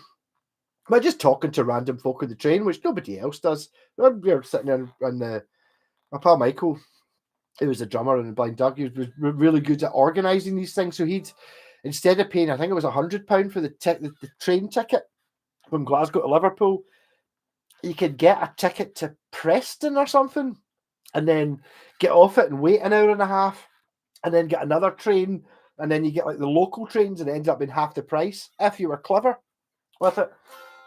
And on the last train, which was, I think it was about half an hour from Preston to Liverpool, something like that, it was kind of full. So I was sitting down, there was folks out there. I sat down next to this businessy looking guy. The guy sitting opposite there was like an old guy, and the guy sitting opposite was my pal Peg. And we're sitting there, I just ended up talking to him, and he was talking about just all sorts of shit for half an hour. So the journey pure went past like fucking. He was talking about the guy said, I saw the Beatles and blah, blah, blah, talking about you. I was like, that's great. I was like, well, it's nice to meet you too. It was like, up here, so you're pals? And the guy's like, I've been getting this train for 30 years every day to work. I've never talked to anybody before. This has been the best train journey of my life. And up here, hey, just because there's two drunk Scottish folk in Liverpool, people see drunk Scottish folk and go, they're probably funny and come and talk to us. And we fucking are.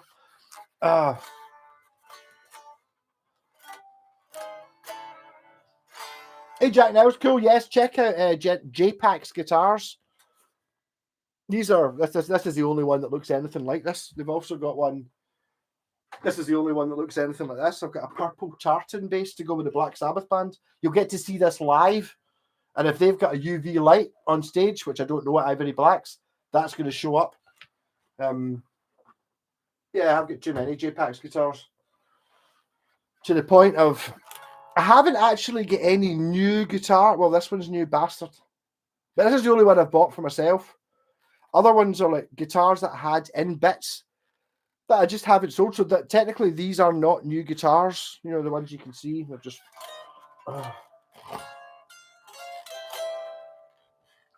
a guitar that looks great. I pay good money for it. I think currently you don't pay enough for it, Bulk Hogan. Give her a message. If there's one you like, just say, I see if you're... To be honest, Jen's even worse than me.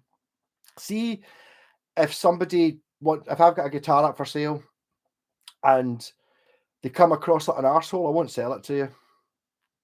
So if I've got a guitar for sale for £200 and someone sends me an offer of 150 that literally consists of 3 digits, 150,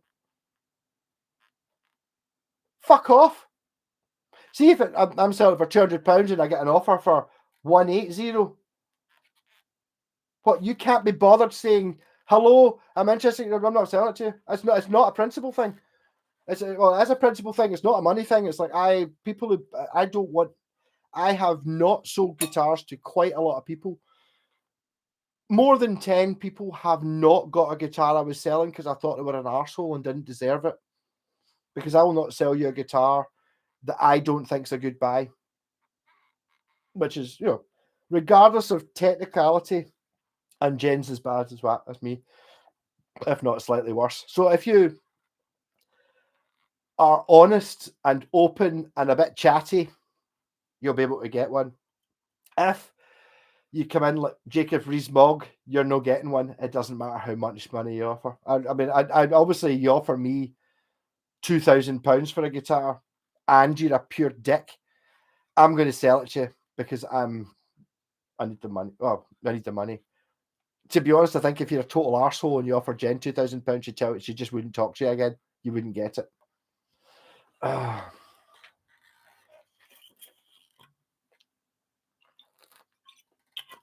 once had someone on Facebook, Mark, was arguing that the Squire British track was selling for 80 was a fake. Arseholes, anyone send me a message akin to a grunt, I reply with a 6-paragraph essay to show him how it's done. Yes, I can't be, maybe, Sloan Ranger, that's a good idea, but I should maybe have that as a saved file somewhere so I didn't have to type it out every time, like one of just full of venom and spit. And it's like, if you can't be arsed, even saying hello, and I can't be arsed with people who can't engage with you. If a person's nice, then my price would definitely be flexible. I want to know if I sell something that's going to be a good person, a good home. Yes, that's the difference. I don't want to sell these things. It's like anything. If you're buying, I've got to sell Japanese guitars, but I don't want to sell it to someone who I don't think's worthy of it. Do you know what I mean? Someone's if you come across as a complete cunt, I don't want to sell it to you. I know it's not a good business. I'm not a business person. I'm not even going to say that I'm anything like a business person or a good salesman, because a good salesman can take something that they know is shit and sell it for hundreds of money. I can't do that. If I'm selling a guitar and I don't think it's worth it, like I did sell a Harley Benton guitar, and it was a guitar that I looked it up and it sells for $250 all the time, so it's worth $250. If you look on eBay, $250 all the time. So I sold that for £200. There is no fucking way that guitar was worth £200, right? There is no way. But the person who bought that, if they were nice, it was my pal Alan, who was nice. Although he still bastard knows me a keyboard stand because he was doing a gig in town. And he was like, up here, yeah, have you got a keyboard stand I can borrow for this gig? Yes, never gave me it back, cunt. You owe me a keyboard stand, Alan from Aranthrax. I know who you are. McGlynn, your brother's all right, but you fucking stole a keyboard stand. I know it wasn't worth any money, but I want a keyboard stand. I forgot even what the point was. But yeah, but the reason I sold that for £200, which is way more than I think that guitar should have been, totally wasn't worth that. I know that he probably put it on eBay and got $250 for it after he played it and went, fucking hell, this is shit. Your t-shirt looks like the Giger, but the guitar looks like the Fresh Prince. What did they choose? It's hard to make out. This is my favourite band of current times. You read it? It does say baby metal. I don't know if it says it at the bottom. Don't know if it says the Fox and all that shit. This is probably a rare t-shirt. This t-shirt is probably worth £50 now. I just bought it at the gig. But, yeah, it's baby metal. And it's got a fox on it. What was the other thing you said there? It is quite. The guitar looks like the Fresh Prince. You think so? No. I know. No. Rather sell a lower price to a decent person than the full asking price to a knob. Yeah, that's it. And the thing is, really, regardless of how much money it is, you can still be a cunt.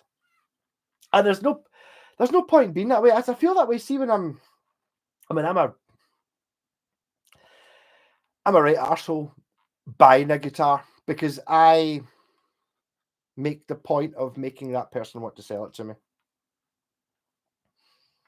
Doing this, not manipulate. I mean, yes, I am manipulating the system a little bit, but it's the way I feel. So that's what I'm trying to do. If somebody is, I mean, I got a ridiculous electric set that so much of it because my message was really funny. If you're kind of self-mocking, a bit funny, a bit kind of not really bothered about looking like a bit of a dick kind of thing, some people don't understand that, are just like, whereas other people, folk like us, are like pure, this guy's quite funny, or this girl's quite funny, I want them to have the guitar. And it's not a case of, it's not a money thing, and it's not a bullshitty thing or anything, it's just that, I don't know. The folks with an old guitar, they never played, trying to sell her for top dollar. I don't know, but the thing is, if you sell it to the right person, that's the last thing. I mean, I don't really do it anyway, but the whole idea of selling something to somebody for a good price and then immediately just going, oh, why did you buy that guitar? Because it was only £50. I haggled them down to 30 because I know I'd get 200 on eBay. They're cunts. Fuck them.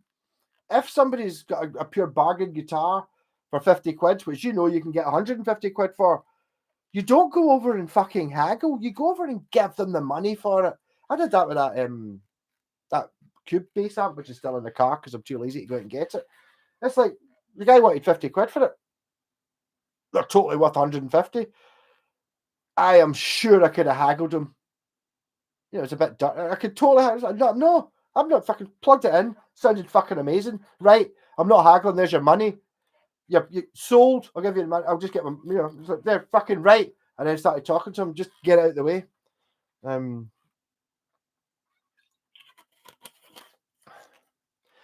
You aren't selling a guitar, you're rehoming one. I'm the same with my cards. If you're looking to make it, look, you get a Ram ready Halfords. I'm not going to say. Yeah, okay. I mean, obviously, as soon as you say Ram ready Halfords, I'm immediately thinking of Ram raiding Rob Halford's house and getting like the proper fucking turbo. Actually, I got Jen. Jen painted the guitar the week before, like a Strat, and she kind of put leather studs and shit in it. And was like, so look at it, go like that. That sounds fucking awful. It looks when you see it in person, it's like, that's fucking awesome. So we're sitting there. I think Scott was making dinner in the kitchen next door. And we're sitting there chatting away. And I was happier. I was looking at this guitar. I was happier. That guitar, Jen, is happier. What's that? Call it Turbo Lover. And I just heard Scott from through next door go like happier. Yes, that's it. Jen's like, what's Turbo Lover? And it's like, there's a Turbo Lover guitar which looks like, and that's the whole point of it. Because I think Halfords is funny. But yeah, I don't know anything about cars. If you can fucking get me a decent, a better Fiat Panda, if you know about cars, I'm a Fiat Panda fan. Oh, Bernie Marsden, yeah, I saw that. That's a shame. From all accounts, he was a lovely guy. I've never really heard anything. I've never heard anybody say anything bad against him. I never saw him live. I'm sorry.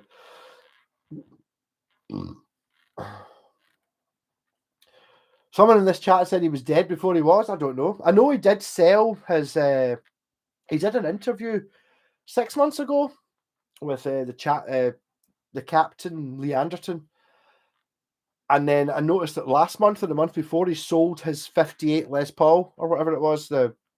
He's got one of those ones, and I wondered if that was now that I heard he died. He knew he was dying, and he's like, "Up here, well, there's no point in leaving this guitar to my family or whatever. If I sell it, I'll get X million pounds for it. I can leave that to the family. That's easily divided out." Do you know what I mean? So I think, from by all accounts, he was a lovely guy, and every time I've seen anything about him, he was a lovely guy and a great guitarist as well. It's a shame. I did a bit of research on that Hondo Strat I bought. Apparently, it's either Indian or Indonesian. Definitely feels like one of the Indian Encore mustaches. It's possible that Wales. Did you send me a link earlier on about the red? What was it? You bought a red Hondo Strat and one of your Sakai things. I don't know about the Hondo thing. I thought Hondo, as far as I was aware, there's no information about this shit, or any information you find online could be pure random and doesn't necessarily make any sense at all or isn't right. But I thought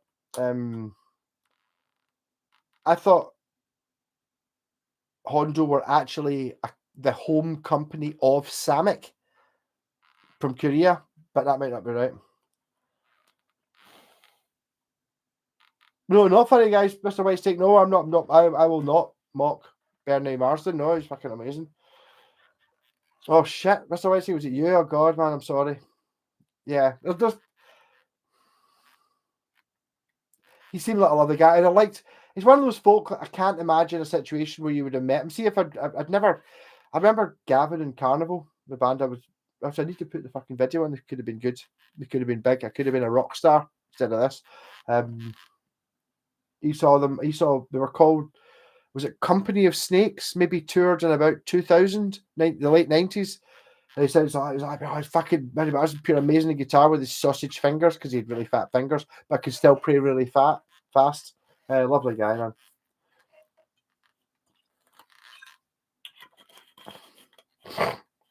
He told me George Harrison gave him the famous SG.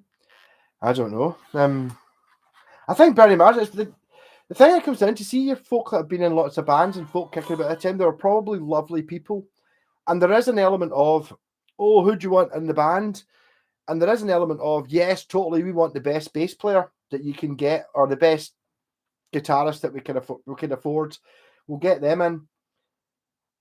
But in all reality, if that best bass player is a pure dick, he's not getting any work.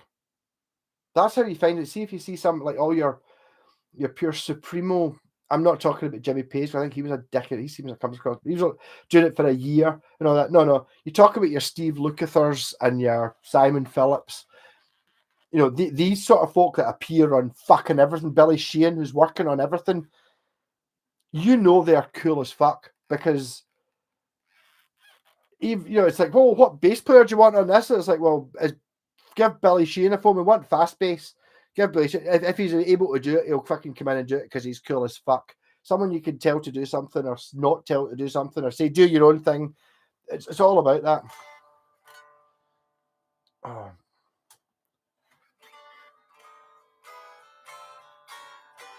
Can't believe how cheap they were. What was selling his guitar? Why do you say that? Speculating because he was selling his collection? I don't know. Bernie's burst 1.3 million. He didn't sell it. I'm sorry. Well, I don't know. It's a guitar, isn't it? Thing. I mean, I saw the burst. What's the most valuable? The most valuable guitar ever It is Peter Green's Les Paul in it that he sold to Gary Moore, who and Kirk Hammett. I saw that twice during the summer. He played it in both the Thursday and the Saturday night when he played at Downloads. I saw that guitar, the most expensive guitar in the world. Maybe not the most expensive, but one of them.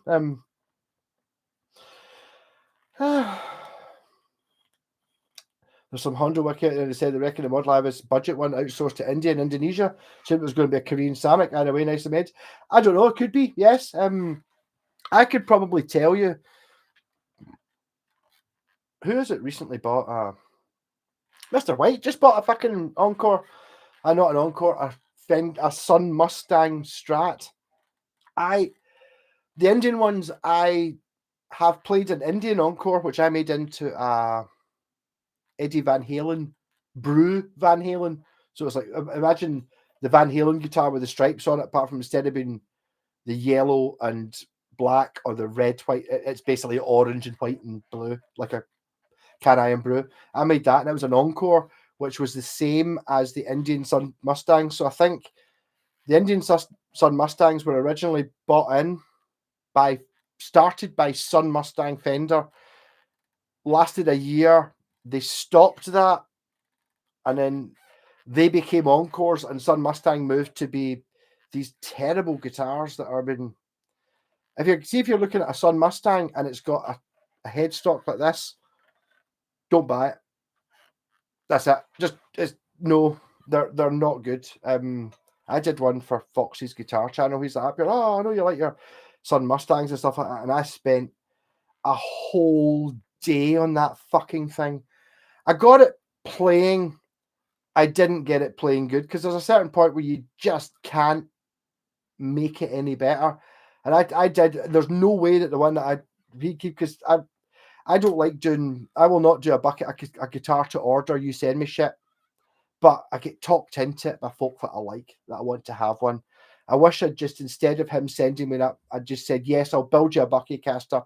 I'll find the guitar, because I would have found one so much better than that. It was shit. It was terrible. I did replace the bits, but I mean, it's just like, it's the Marlin Sidewinder or the Harley Benton of the day. It totally looks like a guitar.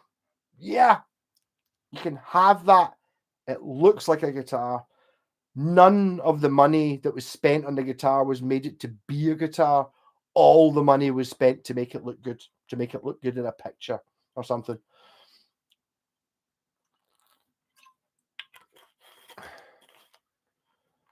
Bernie started in mid-60s. Was Bernie Marsden not in Gun? Was he not the guitarist in Gun? The Gun. The last time I tried to play this, it kind of sounded like it. So this time on.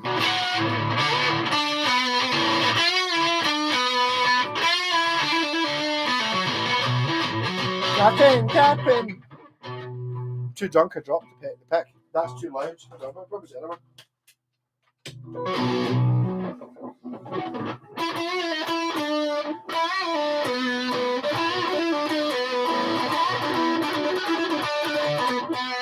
Something happened every day. You got it anywhere. Love again. You think I can send it so. Oh.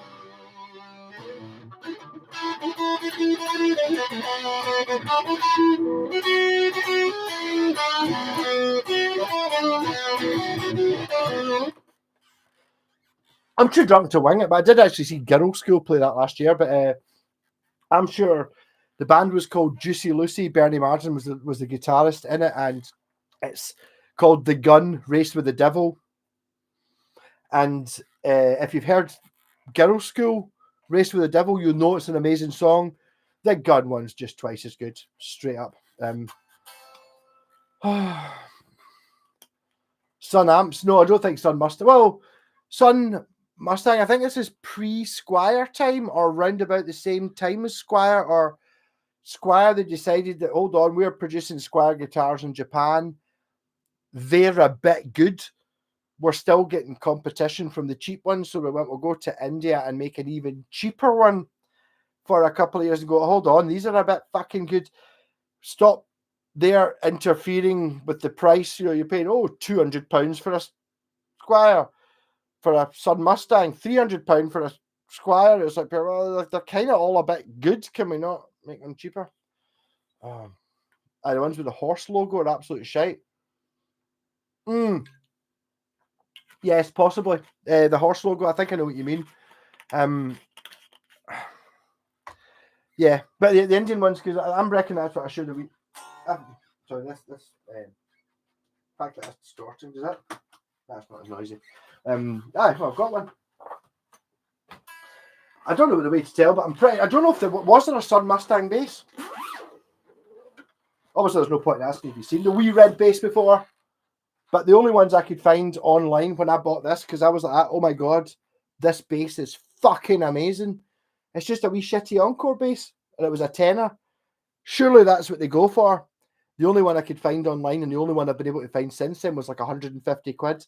It was exactly the same as this, like exactly the same, but black, and it had made in the Indian fingerboard, so that's what I'm thinking. But I do know there is an Encore Strat, which is the same traits as the good Sun Mustangs, with the slight annoying bridge.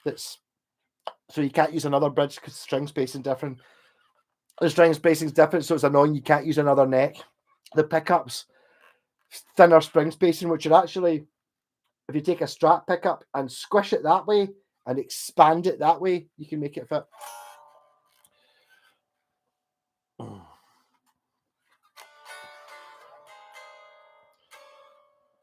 I love the idea of Encore's Bash Bodies partly. Possibly. I don't. To be honest, I'm not sure there's that much to be said for what kind of wood it's made out of, if it's made well. Take the best bit of tone wood ever, the toniest tone, the most toneful of tone wood, and build it by Harley Benton. Or give a palette to Fuji Gen. Who's going to make the best guitar? Taking bets. The most expensive. Everything. Let's literally look up eBay and buy all the parts. It's as expensive as you can get. £500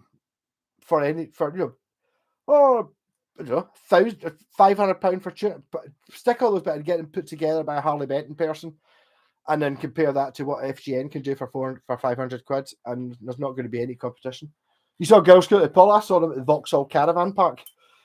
Indians in India are starting to buy more guitars. They may be good one day. Well, why not? I don't know if Bollywood's particularly guitar related, but they do. They do it. We still, Pontiac, we have to still call it the wee red bass. That was, to be honest, the only thing I had against getting it painted by Jen was it's the wee red bass. And it became that thing about, it took me ages to fucking to swap the pickups over, because the whole point was it only cost a tenner, so it's as cheap as you can get. And you know, the way it's sitting, okay, it does have a big fucking stupid bridge on it. Well, not really that big, not really that big and stupid. You know, it's got like a sort of one from a parts box, basically. And then it's got it does have Westone tuners, but that's less to the point of having Western tuners that the black just look better. And if you're going to get it painted, you know the difference it makes when you've got. Oh, sorry, that was me just thinking that Jen today got a big pile of guitar parts, and she had basically what looked like Strat knobs, but they were metal. They'd be pretty cool. This is really squeaky. This is squonking up. HP Allen needs to sack. Alex, I don't know why. Alan's the guy. Sorry, Pontiac. Alan is the guy that HP. I mean, I'm being semi joking at these things. I mean, okay, I'm not joking. Oasis are fucking pish, and they have no musical statement to make whatsoever. They're terrible, right? But the Harley Benton thing is that me and Scott. It was actually Paul Gemmell, who I was in the blues band with. I've got the video. I'm going to fucking put a bit of it up for me playing in a blues band for 2 weeks, which was fucking great fun, and I really enjoyed it. I don't think it was the right thing for the band, but I think I maybe gave them a bit of a sort of the fuck is this guy? We've never really had a weirdo in the band before. But it was him. This is 6 months before I knew him. Bought this Telecaster from Harley Benton and took it over to Scott's. And I'd basically got a phone call or a message from Scott going, "This is fucking unbelievable." The Harley Benton's up here, yeah. Had a couple of Harley Bentons. He's like, "No, I can't deal with this." I was like, "What the fuck?" He's like, "Do I just come over?" So I went over and he was really fucking frustrated because Scott's like a pure perfectionist, like totally. And it was just, I can't make this work. That look at it. And I was like, "For fuck's sake, man. Yeah, no, you've got Prestige Ibanez, you've got like Gibsons, you've got like a Fender from 1960. Yeah, no, but I mean, for fuck's sake, come on." And then I started looking at it. It was just like, no, fuck's sake, I played a Harley Benton. It wasn't like this. It was fucking awful. It was Jesus. You know what I mean? If you'd given me 2 hours with a penknife and a palette and a set of strings, I could have made a better guitar. It was fucking terrible, man.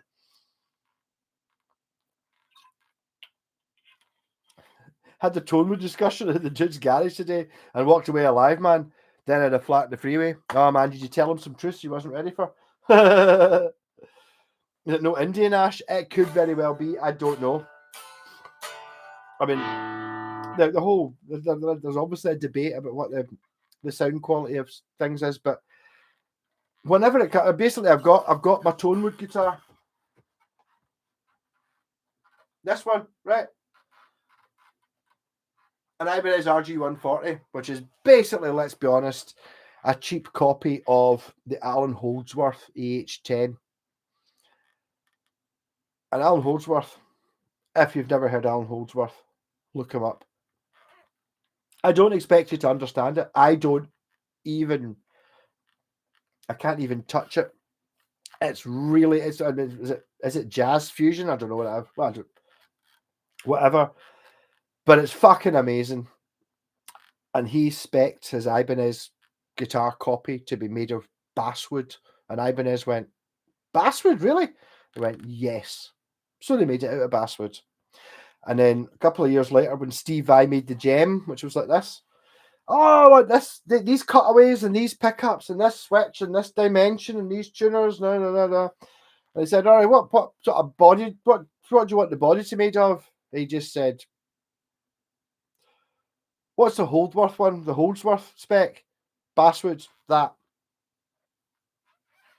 When he spent so much time in the shape and the pickups and the Floyd and the blah, blah, blah, blah, blah, blah, the neck dimensions, and it came to my Zapier, whatever Holdsworth said, because he knows more than I fucking do. So basswood is the best guitar Tonewood because Holdsworth said so. I can't argue with that. A bam, what a bam. Indian Ash, I don't know fucking anything about that. Alan's the QC for HB. Alan was the one that passed that fucking one that me and Scott had. It was terrible. I have 2 guitars with Palowina. Yes, I've heard of that, but you've spelt it wrong, but I don't know. Both have a hard and a soft quality, like a semi-hard wood, but almost as light as pine. Tonewoods. I don't know how it works. It's like, I don't. The thing about hardwood and softwood is it's a different species. So you get hardwood that's softer than some softwoods, and you get softwood that's harder than some. It's a different thing. Played a Harley Benton bass once. It was better than a Western Thunder. Just get your coat, Mr. Whitesnake, and just wrap it round your face until you can't breathe. And then that's it, basically. And then await oblivion.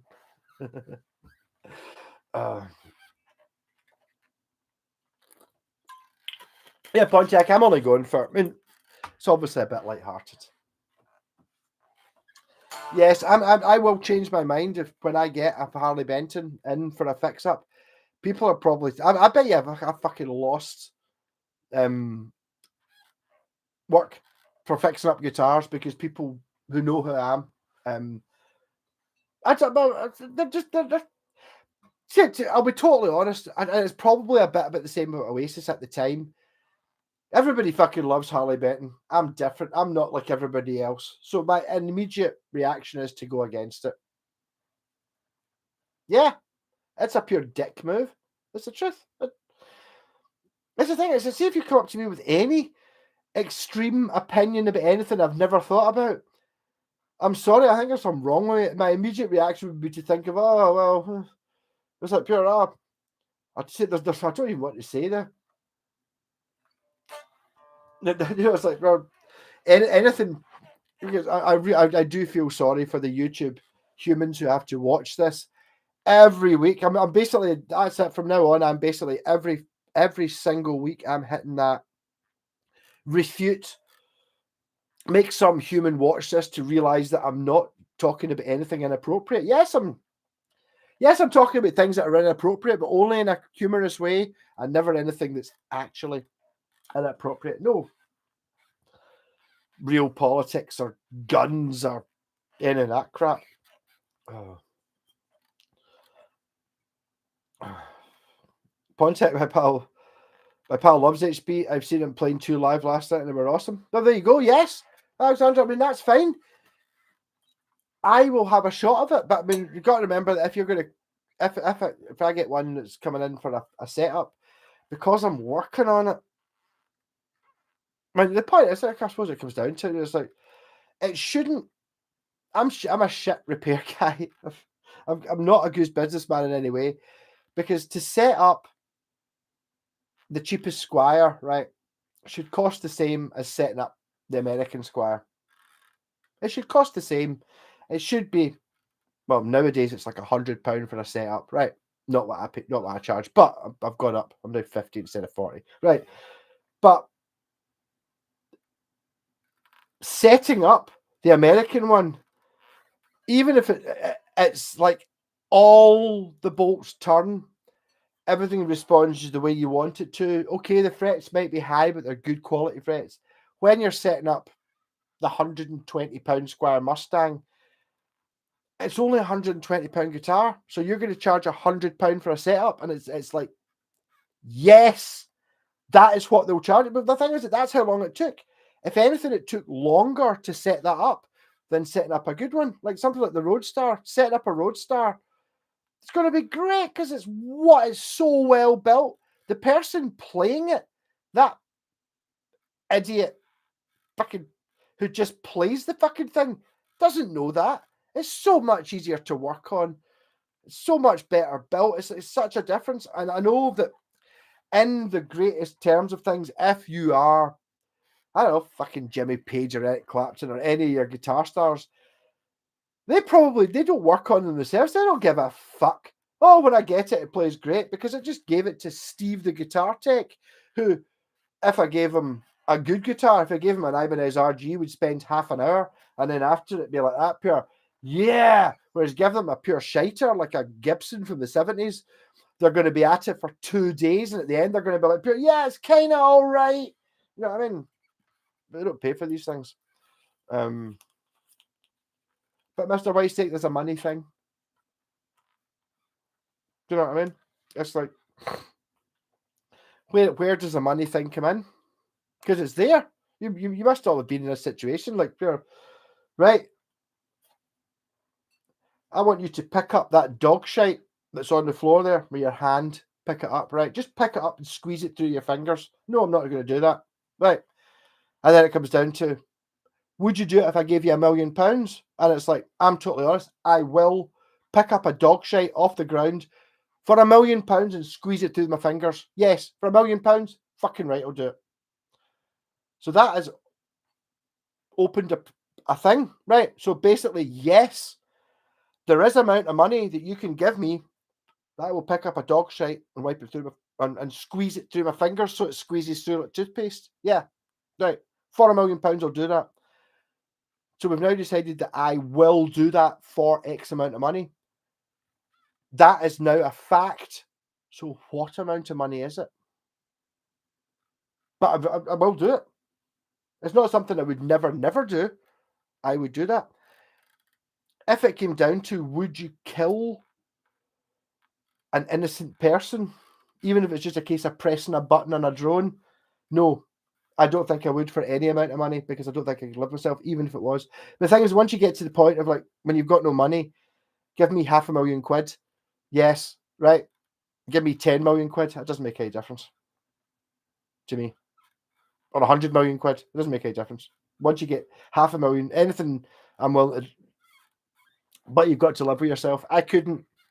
If somebody was going to die for me to get that, that's why I'm not a Tory, and that's why I could never be, because I could never let other people suffer for me to get more gain. Ridiculous.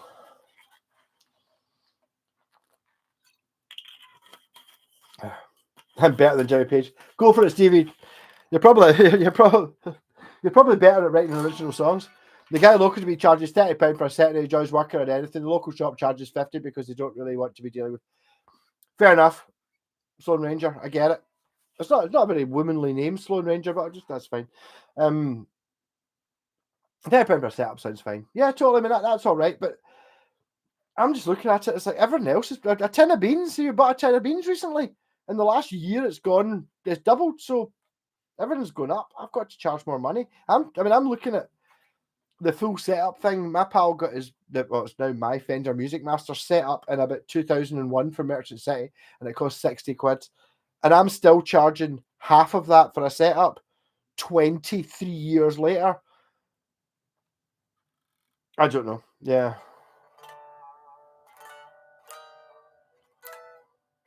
Alexander, maybe HP is hit and miss. Possibly, yes. I mean, I've played them before. The thing is, Pontiac, the problem with the Harley Benton is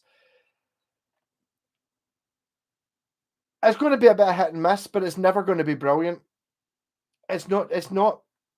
The principle behind it isn't to be a good guitar. The principle behind it is to make money and to make the best looking spec sheet you can imagine. So you look up on the internet, look at the photos. Oh, it's gorgeous. Look at the spec list. It's amazing. I mean, compare the spec list of the most expensive Harley Benton, which I don't think is that much. It's about 400 quid or something like that, to the spec list of the cheapest FGN telly that I've got. And it, on paper, it's nothing. It's shite. The FGN has nothing on it. It's nothing on it. It doesn't have any of the fancy crap on it. But play the two guitars, and there is, no matter how fucking Harley Benton lawyer or super racist you are, the FGN just absolutely wipes the floor. And we're not talking about, oh, it's a bit better in every category. We're talking about it's not even worthy of being in the fight in every category. It's like, here's a crisp or a chip if you're American that tastes like steak versus a steak. Yeah. Oh no. Oh, these new crisps or chips, if you're American, taste a bit like steak. Oh, I can see why you call it taste like steak. Yeah. Here's a steak. Say that's the same. Fillet steak. Oh, that's just the same as this potato thing fried with powder and shit on it. Yeah, it's like, no. Don't believe it. If science showed you that dealing with dog poo extended your life, then eat a kebab without washing your hands for £1 million. I don't know. There's cat that. No, these are all the fine details. I've not signed this contract. Basically, we're not eating it. We're not rubbing it in my face. I'm not, eating anything like that. It's like basically picking up a jobby off the street, a random one, and squeezing it in my hand for £1 million. Fucking right. I'll go and get my hand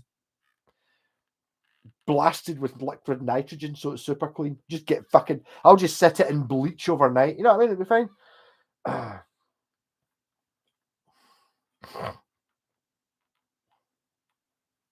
HB and Fasley vintage is made by Jane Debros. It possibly could be. I don't know. £1.20 for a tin of beans. I'm saying that not even that long ago, in like Home Bargains and shit, it was 99 pence for a 4-pack of Heinz beans. Or I used to buy in Lidl, they had beans and sausage. I think it was 29 pence. And we're talking about a year ago. Sloan Rangers were huge in the 80s. The mayor Clinton was Hooray Henry. I think you're older than me, Sloan Ranger. I don't know what. I wasn't about in the 80s. So I was 12 at the 1990. Is that right? Fucking hell. Aye. Yeah, old cow.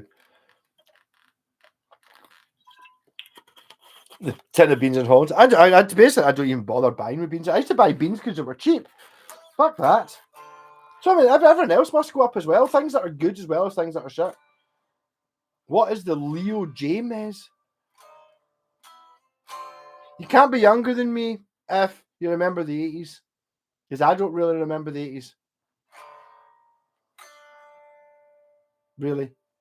I remember things that happened in the 80s, but not very much. And just because I look like an old bastard, not really.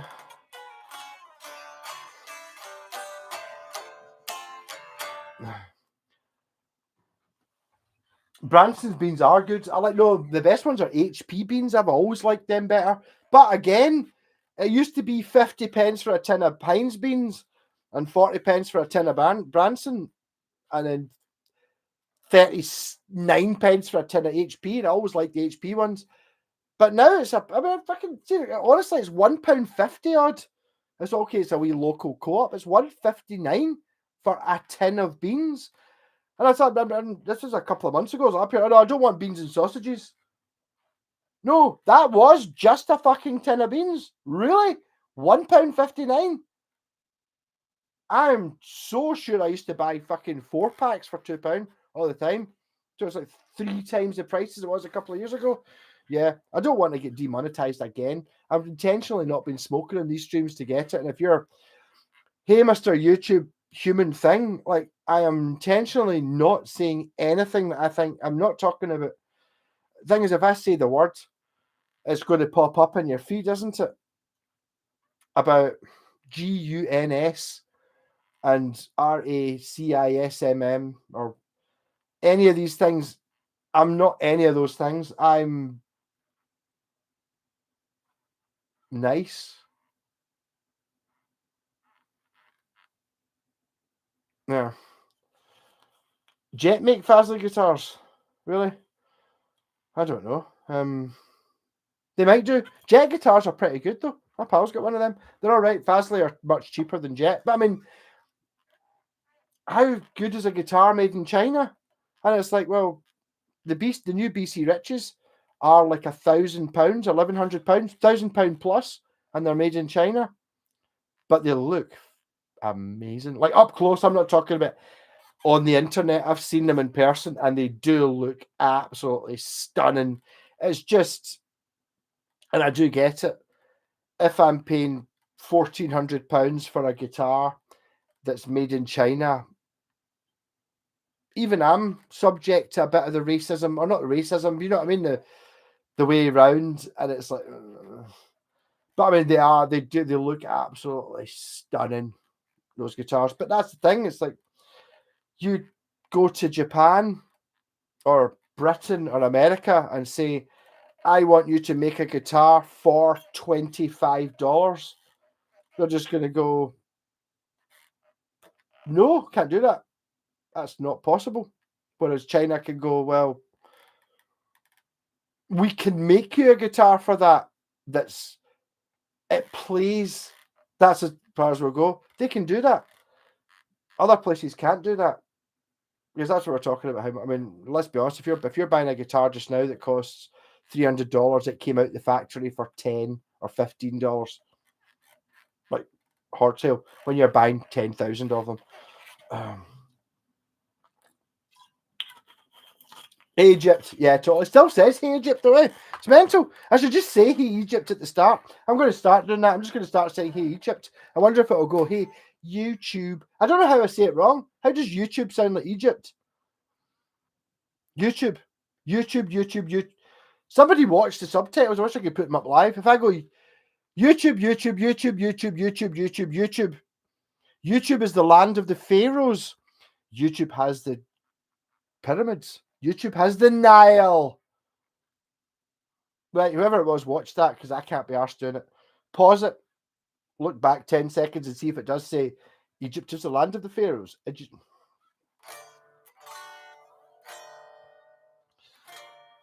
Malco's Bucky flavoured pasta hoops. Not only Bucky flavoured, but Bucky flavoured and shaped like various guitar styles. I would go for, well, obviously the Telly, the Strat, the SG, the Les Paul, the Flying V, and the RG. Pasta shapes in the shape of rock guitars. I like it. I think I'm glitching everywhere, Kenneth. I have no idea. Hey, Egypt, government music. I don't know. I should maybe get sponsored by Egypt. I've got nothing against Egypt. Out of pure ignorance, I don't know if they're politically corrupt or anything like that. I do know my wee brother Andrew went to Egypt for a while. But I think he's a bit dodgy about getting mugged or kidnapped or shit if you're like white and stuff. I don't know. I don't talk about world politics because I know that I don't have the information to give a correct view on it, which I know is controversial in its own sense, but I don't argue strongly for something I don't know about. Because I'm willing to accept that I might be wrong. If it's something, I know that's the opposite of an awful lot. Is it the Callan-Kruger effect, where someone who knows nothing thinks they know everything, and the more you learn, the more you realise that you don't know anything about it until you learn even more, and then suddenly you start coming back up again. I'm very aware of that situation. I will not argue about things that I don't know about. It's like, oh, Fazley guitars, they're pure shit. I had one. It's like, to be honest, it was all right. It was quite cheap and that, but the thing was, it was quite cheap. I was like, pure, oh, what do you think of that Fazley thin line Telecaster you had? It was like, pure, yeah, you could totally play it and I could make it work. Was that a good guitar? Well, compared to this, no. Compared to any of these, no. But it was £60 new. £60 new, and you could actually play chords on it. Fucking good guitar.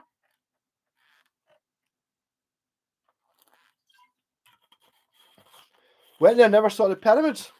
I saw a thing. I'm in the Black Sabbath OnlyFans, all fans. Come and see us on the 23rd of September if you're in any chance of getting to Glasgow, because it'll be an absolute riot. It'd be lovely if a lot of you got. Just make that the fucking get-togethers. If you get, imagine there's 10 or 20 of you, all special. I'm the sort of person that most folk thinks is an arsehole and can't be bothered with, but you're all here, so you're all special as well. We got on like a fucking house on fire.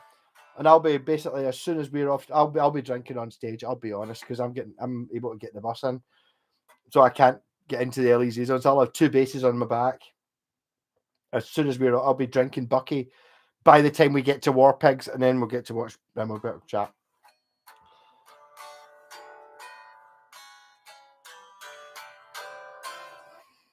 Okay, I tried to pickpocket me dinner. This mistake, it was already.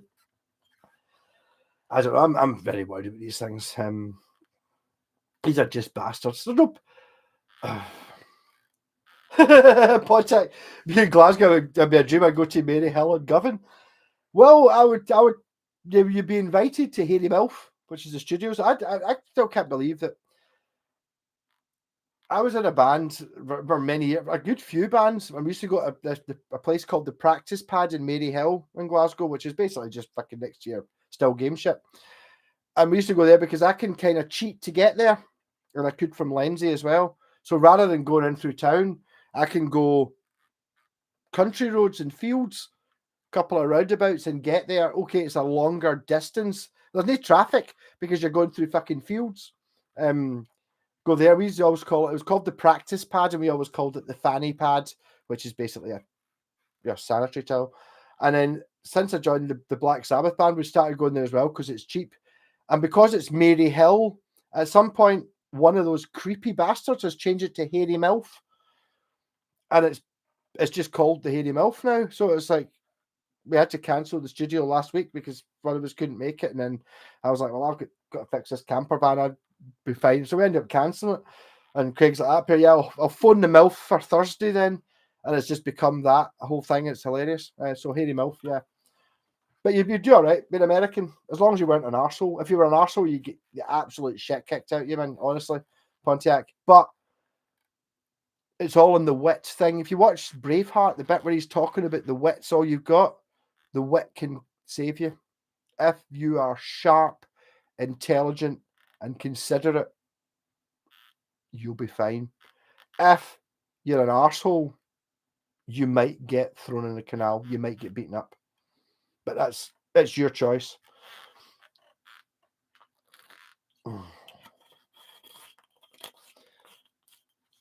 Drew would go to Maryhill and Govan. I don't know. I'm scared to go to Govan. I wouldn't go to Govan at night. Put it that way. They're right for the tourist parts. Alex, what are we talking about, Alex?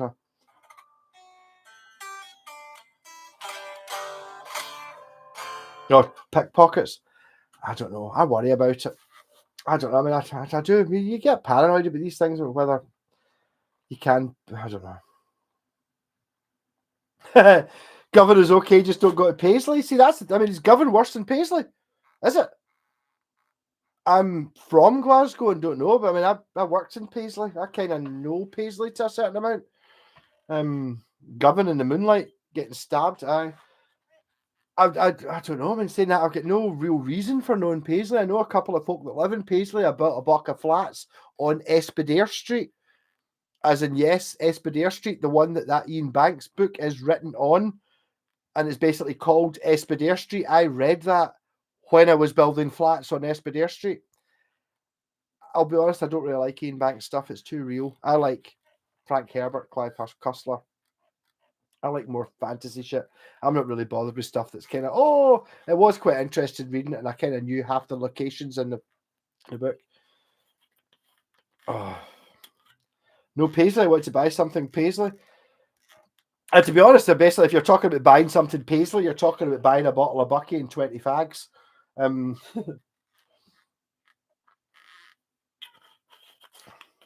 Inside Fiki, certainly. I don't even know, is that a part of Paisley? I used to deliver. I've been all over Paisley. I used to deliver. This was during the day. I used to deliver bank cards and open university parcels all over, like all your Fox bars, and I know all the bits of pay. Well, when I say I know, I've been to every bit because I worked for 6 months delivering parcels, so I've been down every street. The pickpocket didn't know I'm from Greenock. Oh fuck, yeah. I don't know. I need to seriously reevaluate Greenock. I'm sure Greenock's lovely. I remember back when I was at uni. Before I'd got to uni, I'd worked over the summer in Greenock, working at a place called Sercom, which is basically if you go to the main Morrison's on the main street and up the hill, it's the building on your left, opposite where the sugar factory used to be. I was in the company that built the shed that was there, and you'd hear some stories, and it was tough. But the thing was, I was there working for the whole of the summer, the whole of the winter, and it was fucking pissing down and windy, and you couldn't see more than 100 yards in the rain all the time. And then you'd look over at Helensburgh, which is not lovely, but it looks lovely from Greenock. It always seemed to be sunny. Yeah. Fergusley Park. Okay, I know Fergusley Park. North side of the town centre near Asda and the M8. I know where Asda and Greenock is. All right, aye, totally. I know where Asda is. Do you? I know where the new Tesco is. But I remember me and my dad were looking at Port Glasgow at flats in there, and this is probably nearly 10 years ago. There was folk, they were selling flats, and there was a good few of them in Port Glasgow. See, if you're coming along the main road from like the Erskine Bridge, the main road that runs along with Clyde, and you get Ferguson Shipyards on your right, if you go left and come back the way a couple 100 yards, they had flats in there, and they were honestly, there was half a dozen to 10 flats that were less than 10 grand for a 2-bedroom flat. And it was like, the thing was, the area looked nice, but I mean, it was terrible, man. I can't imagine. Oh, I still have a flat in Paisley. Can't shift it, as the area is like downtown Kabul. I'm looking for somewhere to go. You can sell me a flat. It's got to be cheap as fuck. It's dark inside. It looks sunny from Greenock. Did they drop the bomb in Kintyre? Nothing like walking home and someone trying to run you through with a naval pike. I don't even know what a naval pike is, but I mean, it sounds fucking awful. And it's a good name for a rock band. If you're looking for a bass player in Naval Pike, I'll take it. I don't know. It's Dunoon. It's across from Greenock. No, Stevie, it's not. No, Dunoon's across from Gourock. Gourock's nice. Definitely Helensburgh, opposite Greenock. I know this because I've worked in both of them. You got married in Dunoon, fantastic. How about you? If you in that case, you'll know the best shop in Dunoon, which is actually in past Sandbank. If Dunoon, let's just say you go north, leave Dunoon across the fieldy bit, and there's a lock on your left into Sandbank. On the right's the old police station, which me and my dad converted into houses, and my boat's there. Don't steal my boat. You keep going, you go around just before when you get to the bottom of Loch Eck, you go along, you go around the top of the Holy Loch. There's a petrol station there called the Cot House. That's probably my favourite shop anywhere because we used to go there with my dad, and I used to go there. It was between Strucker and Dunoon, and they had Bucky, and as you know, you get the cardboard cutout pink star that says special offer $1.99. It had house red $5.99 in front of the Bucky, and it's like that's the house red, so I love it.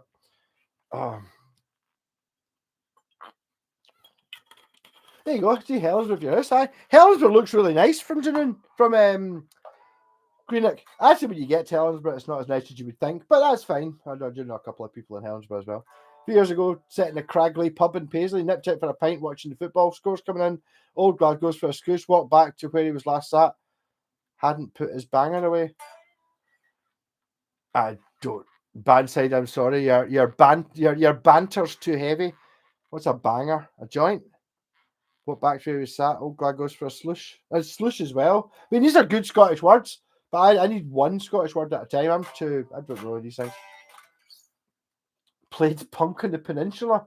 Yeah, I heard about that. Someone I knew was going to that. I'd never heard of it. I don't really like punk though. The Cot House closed down, bastard. That was the best, my favourite shop ever. It was really good because I don't know, lots of crazy stuff, and see everyone who worked in the Cot House. I think there was a guy, kind of our age, who I assume he inherited it off his dad or something, but he was obviously a cool guy. I'm sure I've talked to him, but everyone who worked in the Cot House was funny as fuck and brand new. So I think there was a certain element of you have to be competent enough to work the till and to put shit on the shelves, but you have to be competent and be somebody that the owner liked. So you ended up with everyone in it was cool as fuck. No, regardless, even if it was someone you'd never seen before, you could give them, this shitey small talk, the stupid joke that's completely pointless. Every person I ever did that with who worked in the Cot House was always pure, totally, man, they'd be fucking brilliant. So they were chosen by the same person. Same thing happens with the co-op if you're in the Scotmid in Milton Campsie. I don't know who it is that chooses who the staff are, but they're all brilliant. No matter who it is, even if it's not one you've seen before, you can make crap comments, talk shite, blah, blah, blah. And they're like, yeah, totally. They choose it. You live in Greenock, it's Dunoon across the water. Well, I mean, I'm wanting to argue about you, man, but I mean, the ferry goes straight across from Gourock. But I mean, yeah, across the water, Doon the way a bit. I suppose you could maybe be around the corner. I mean, I'm not saying I'm. Went for a piss, still had his willy out. Okay, yeah, no. I think, to be honest, see if these sort of things are happening, you're drinking too much. Really.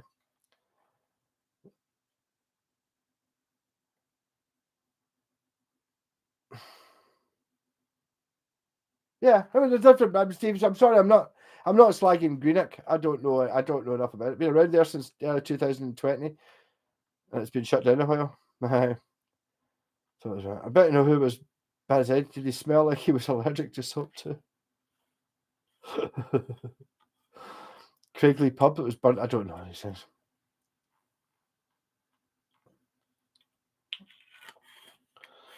Got to take a bow before you get demonetized. I'm not getting. To be honest, I don't think you can get demonetized by slagging off Greenock. I don't know. But again, I want to plug the film Threads. if you will have to try and hunt to find it. But if you ever look up the film Threads, Alexandra, you know what I'm talking about. Watch that, and then nothing will ever be the same again. If they'd forced, it's like it's the worst film I've ever seen. Two ferries go over. Passenger one goes right to Dunoon. Yeah, it goes from Greenock to Dunoon, the very end of Greenock. I know the bit. I know where the terminal is. I've actually taken that in the car before. It used to be a car ferry as well. And it used to have a Tetris. The first time I ever saw a Tetris arcade machine that you could actually win money on was on that ferry, the one that goes straight from Greenock to Dunoon. Whereas obviously the other ferry, the Western ferries, which even let's be right. I'm just so you know, I'm not bullshitting. Shit. There you go. There's Western ferries. So it's like, yeah. Oh, Gibson are great. Have you got one? No. It's like Western ferry. I know. I worked in Dunoon for more than 2 years, and I've still managed to snaffle some. And in a case of emergency, I've got Western ferry tickets, and they don't have an expiry date. So whatever these cost, maybe 6, 7, 8 years ago, they're still valid. Right, so I reckon they probably cost, I bet they're worth twice as much as what I just paid for it.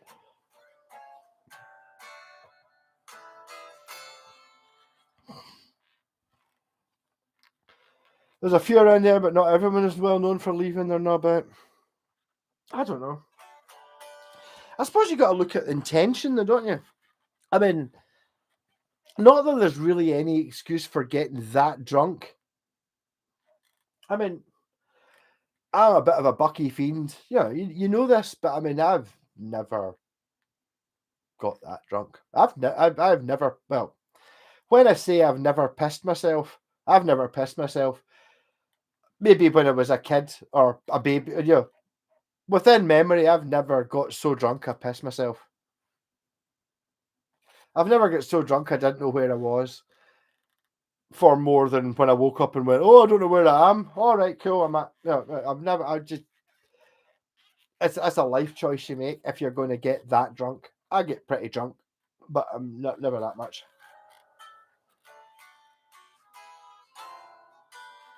There's so many Threads traumatizing folk. Oh, fucking! Can you imagine? Scott, who was on earlier on, who's obviously gone to bed now. He watched that when he was at high school. Well, no, it was at primary school, whatever it was. Whatever year. What did you say? 1984. Whatever year he was at school, and some of it was filmed at East Kilbride Town Centre. The bit where the bomb blows up because they were currently revamping East Kilbride Town Centre, so they could film it there. So it was actually filmed there. And this is back in the day, which I barely remember, when there only were 3 TV channels. So everybody at night watched whatever was on. It was on at 9 o'clock. It wasn't it was just on as mum and dad are watching a film, I'll watch it as well. And apparently he said that he went into school the next day and the whole school were just walking about like that, pure white as a sheet, shitting it the same way that like we would now if you watch Threads. Honestly, you don't really recover for it. It's the Gourock ferry. No, the Gourock ferry. No, there's another ferry. Oh no, there's other ones. The Gourock ferry. The Western ferry, the Gourock to Sandbank, the short crossing, the one that you take. I don't even think. I mean, I remember the other one, the one that went from Greenock. Can I bend my head around this? So if I'm looking at it like that, what you're seeing on the screen, this is the Clyde coming down like this. I'm looking at this in inverse. What am I looking at? No, it goes the other way, doesn't it? If you're quite going down like that. I can't bend my head around it. Yeah, but basically the railway line goes to Greenock here, the way I'm looking at it. So it'll be this way. Here's the Clyde. Railway line comes to Greenock here, the very end of Greenock, just before Gourock. and there's a ferry that goes from here to Dunoon. And if you keep driving round, and you get to Gourock, the end after Gourock, and it goes to Sandbank, so you get that to do instead of that. Yeah.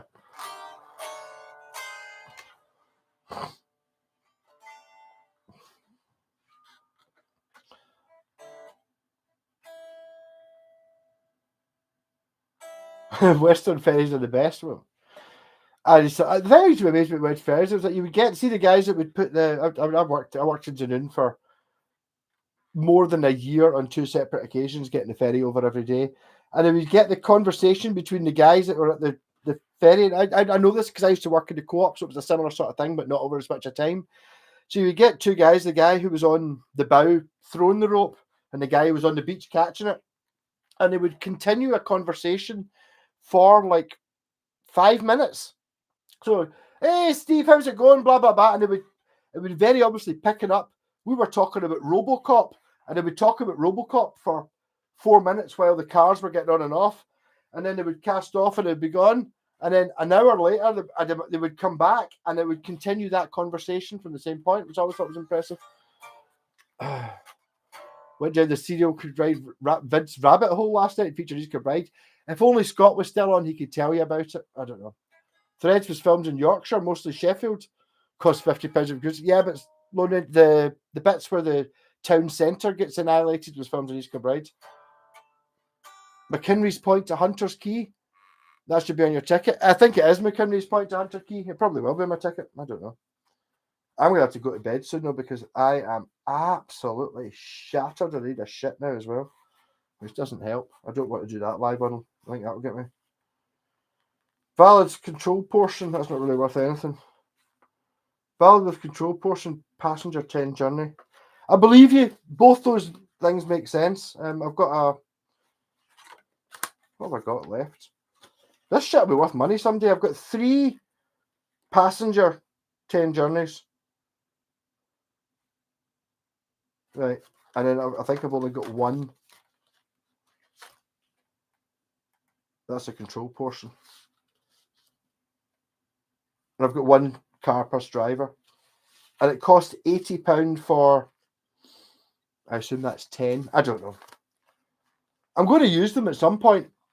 They don't go out of date. I bet you they're worth half the money now.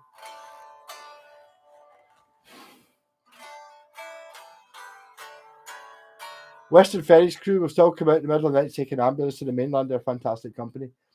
I like to hear that. I hope so. I do. I've not had any problems with Western Ferries. It was always the short crossing. I've done some silly things with them. I took over builders' trestles, and I had to park my car like 500 yards away from the ferry terminal on the Gourock side, carrying builders' trestles, which seemed funny. What, do you want to carry this out to the van? No bother. Try walking half a mile, going on to the ferry, and the guy's going, "Fuck, are you all right, man? Carrying them?" Like, yeah, it's fine. And then after it go like that, it was like when we got to the other side, I was carrying the 2 trestles, fucking full. And then like that, the guys are like, "Fucks!" Just took one of them, so I had to like carry one. No ferries leave Greenock. Gourock, Pier of Gourock, McCrimley's Point. Oh, I don't know. The bed sitting room is Mad Max by Spike Milligan. I missed out. Right. I've got to the point. I finished my bucky, right? I managed to do it. I came home. I've been up so fucking long. Thanks for joining in. 7 of you haven't hit the sub thing. Please hit the likey dike. That's how much I need to go to the toilet and try and calm myself down. I'm not waking up tomorrow before lunchtime. No, it's like I don't want to let. Don't tell a Dunoon person that they don't live in the mainland. They do live in the mainland. But I mean, yeah, I know what you mean. It's a funny one. It's that whole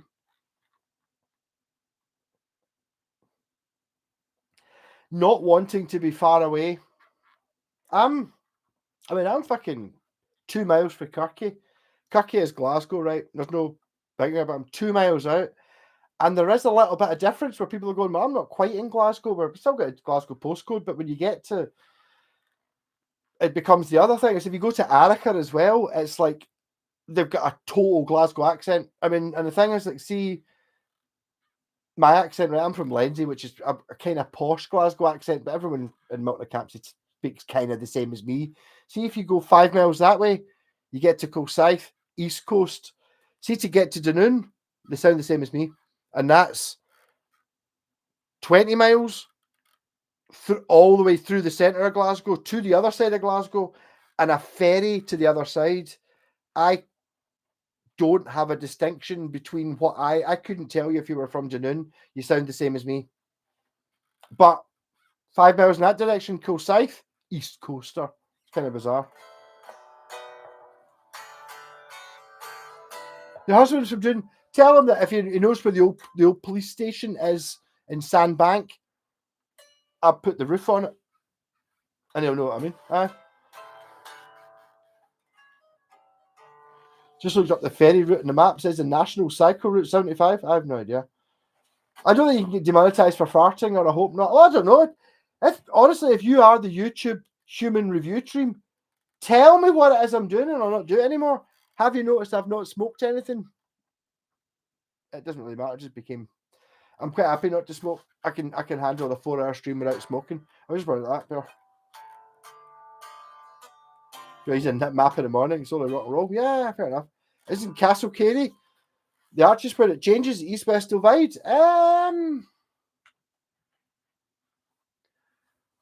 Maybe.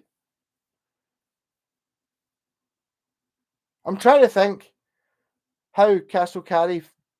I said Castle Cary. I was accusing you of pronouncing it wrong, and it's a fucking text. It's Castle Cary, right? So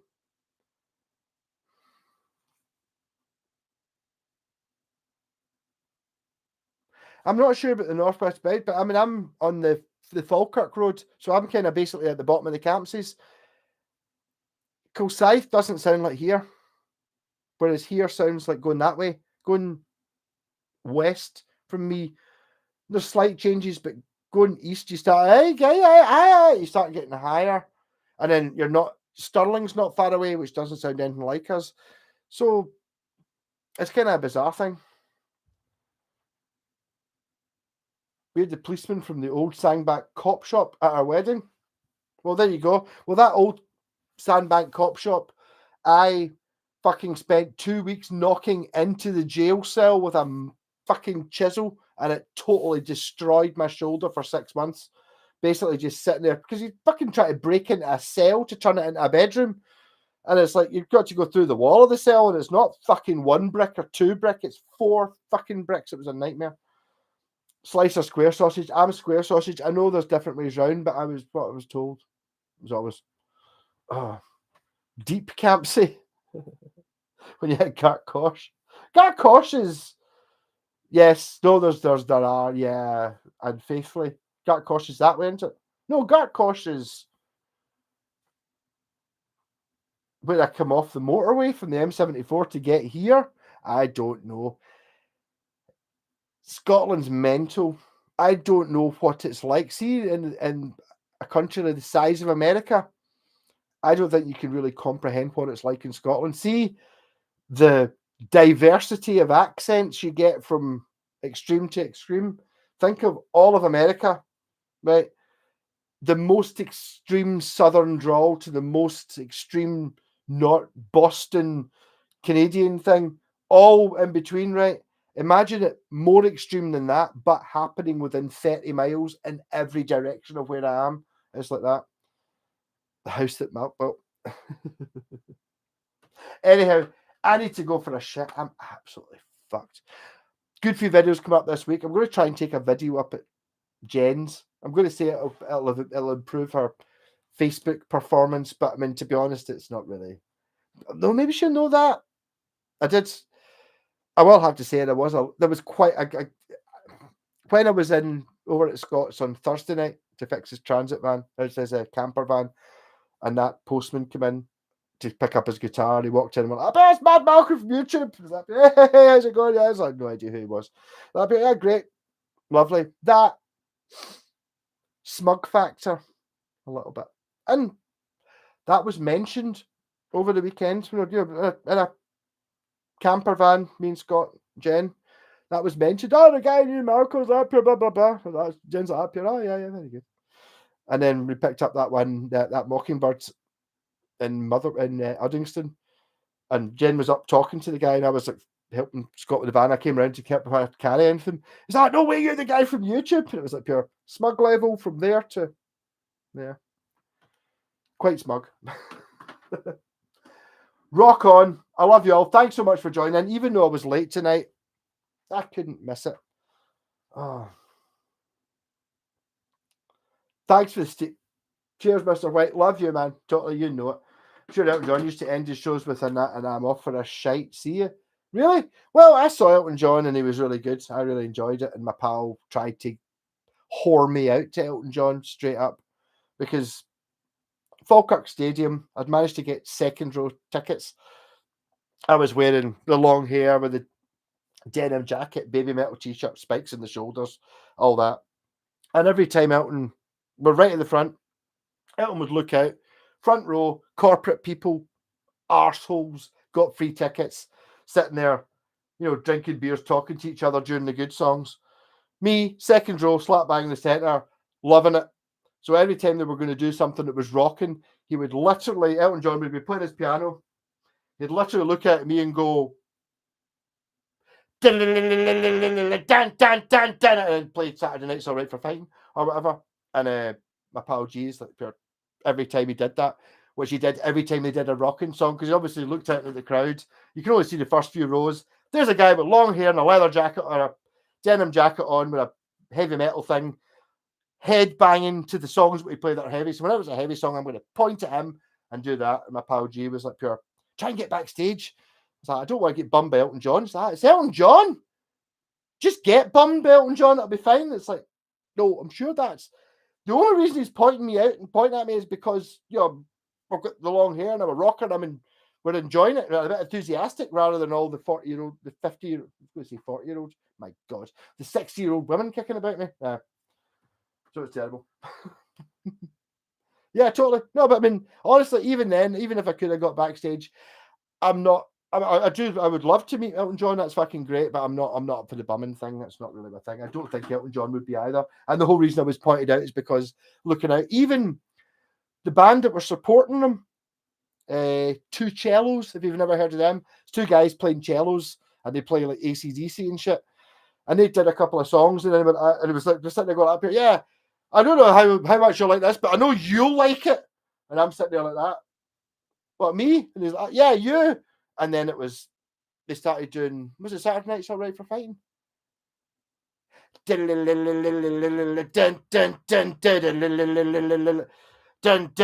dun, up here. Okay, this is good. Oh, this is getting good. And then fucking obviously the band came out and the bass player and the drums. And then about 10 minutes later, out came Elton John and he was playing the piano. And see, when you're that close to the front of the stage in an Elton John concert, right? The piano is going full tilt the whole time. I think he was enjoying himself. It was very different. I saw a thing on, I can't remember, it wasn't Live Aid, it was something like that, one of these things, and he was playing in London, and it was nothing like what we'd seen 2 weeks before. 2 weeks before in Falkirk Stadium, it was the sheer joy of it for him. So that we're playing a crappy wee football stadium thing. He could have played the Hydro, or he could have struggled maybe to sell out the Bigfoot, but no, we'll go to a crap football stadium and make people come. And the place was fucking rocking. He was loving it. And all the way through it, we weren't getting a proper mix because we were too close to the front. I didn't even realize there were big screens until I went for a piss because we were that close to the front. Like from, you know, I'm here, that curtain is the stage. Elton, literally, I could have spat on him for the whole gig. It was so different. And all the bits that don't come through in the mix, like he's just constantly giving it rapid fire super keyboards. Amazing. Yeah. Oh.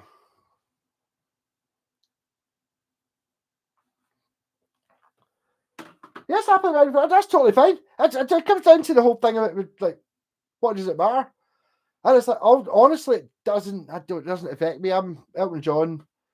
He does have some fucking amazing songs. Quite a lot of fucking amazing songs that are fucking amazing. And his band, I've got picks. Davy Johnson from Falkirk. Come on, is a fucking amazing guitarist, and they're fantastic, and it's great. And it was one of those ones where it's like, you ever going to see Elton John? I don't know. Fuck it, we'll go anyway. It was ridiculous. If Glasgow likes you, they'll make it the world over. Possibly.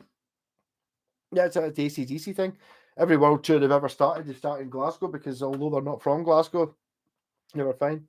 Right, I'm pure choking for a jobby, all right. Love you all. Tons of cheesy videos coming up during the week. More guitars. I can do 2 videos. I don't know. I'm not even doing every guitar. Fucking loving it. But if you keep liking and subscribing, sharing and all that crap, it'd be amazing. Sat on the roof and kicked off the moss. See, that's one of those things you just go, that seems a bit deep for me.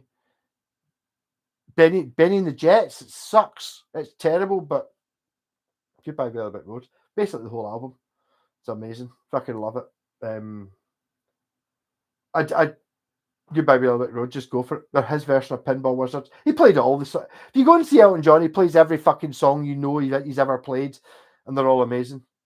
Yeah, rocking. Right, I'm pure choking for a jobby. If you don't know what that means, don't type it in. Ask one of the other people. Choking for a jobby. Love you all. If you didn't like, give us a like, give us a subscribe, and all that crap. Thanks very much.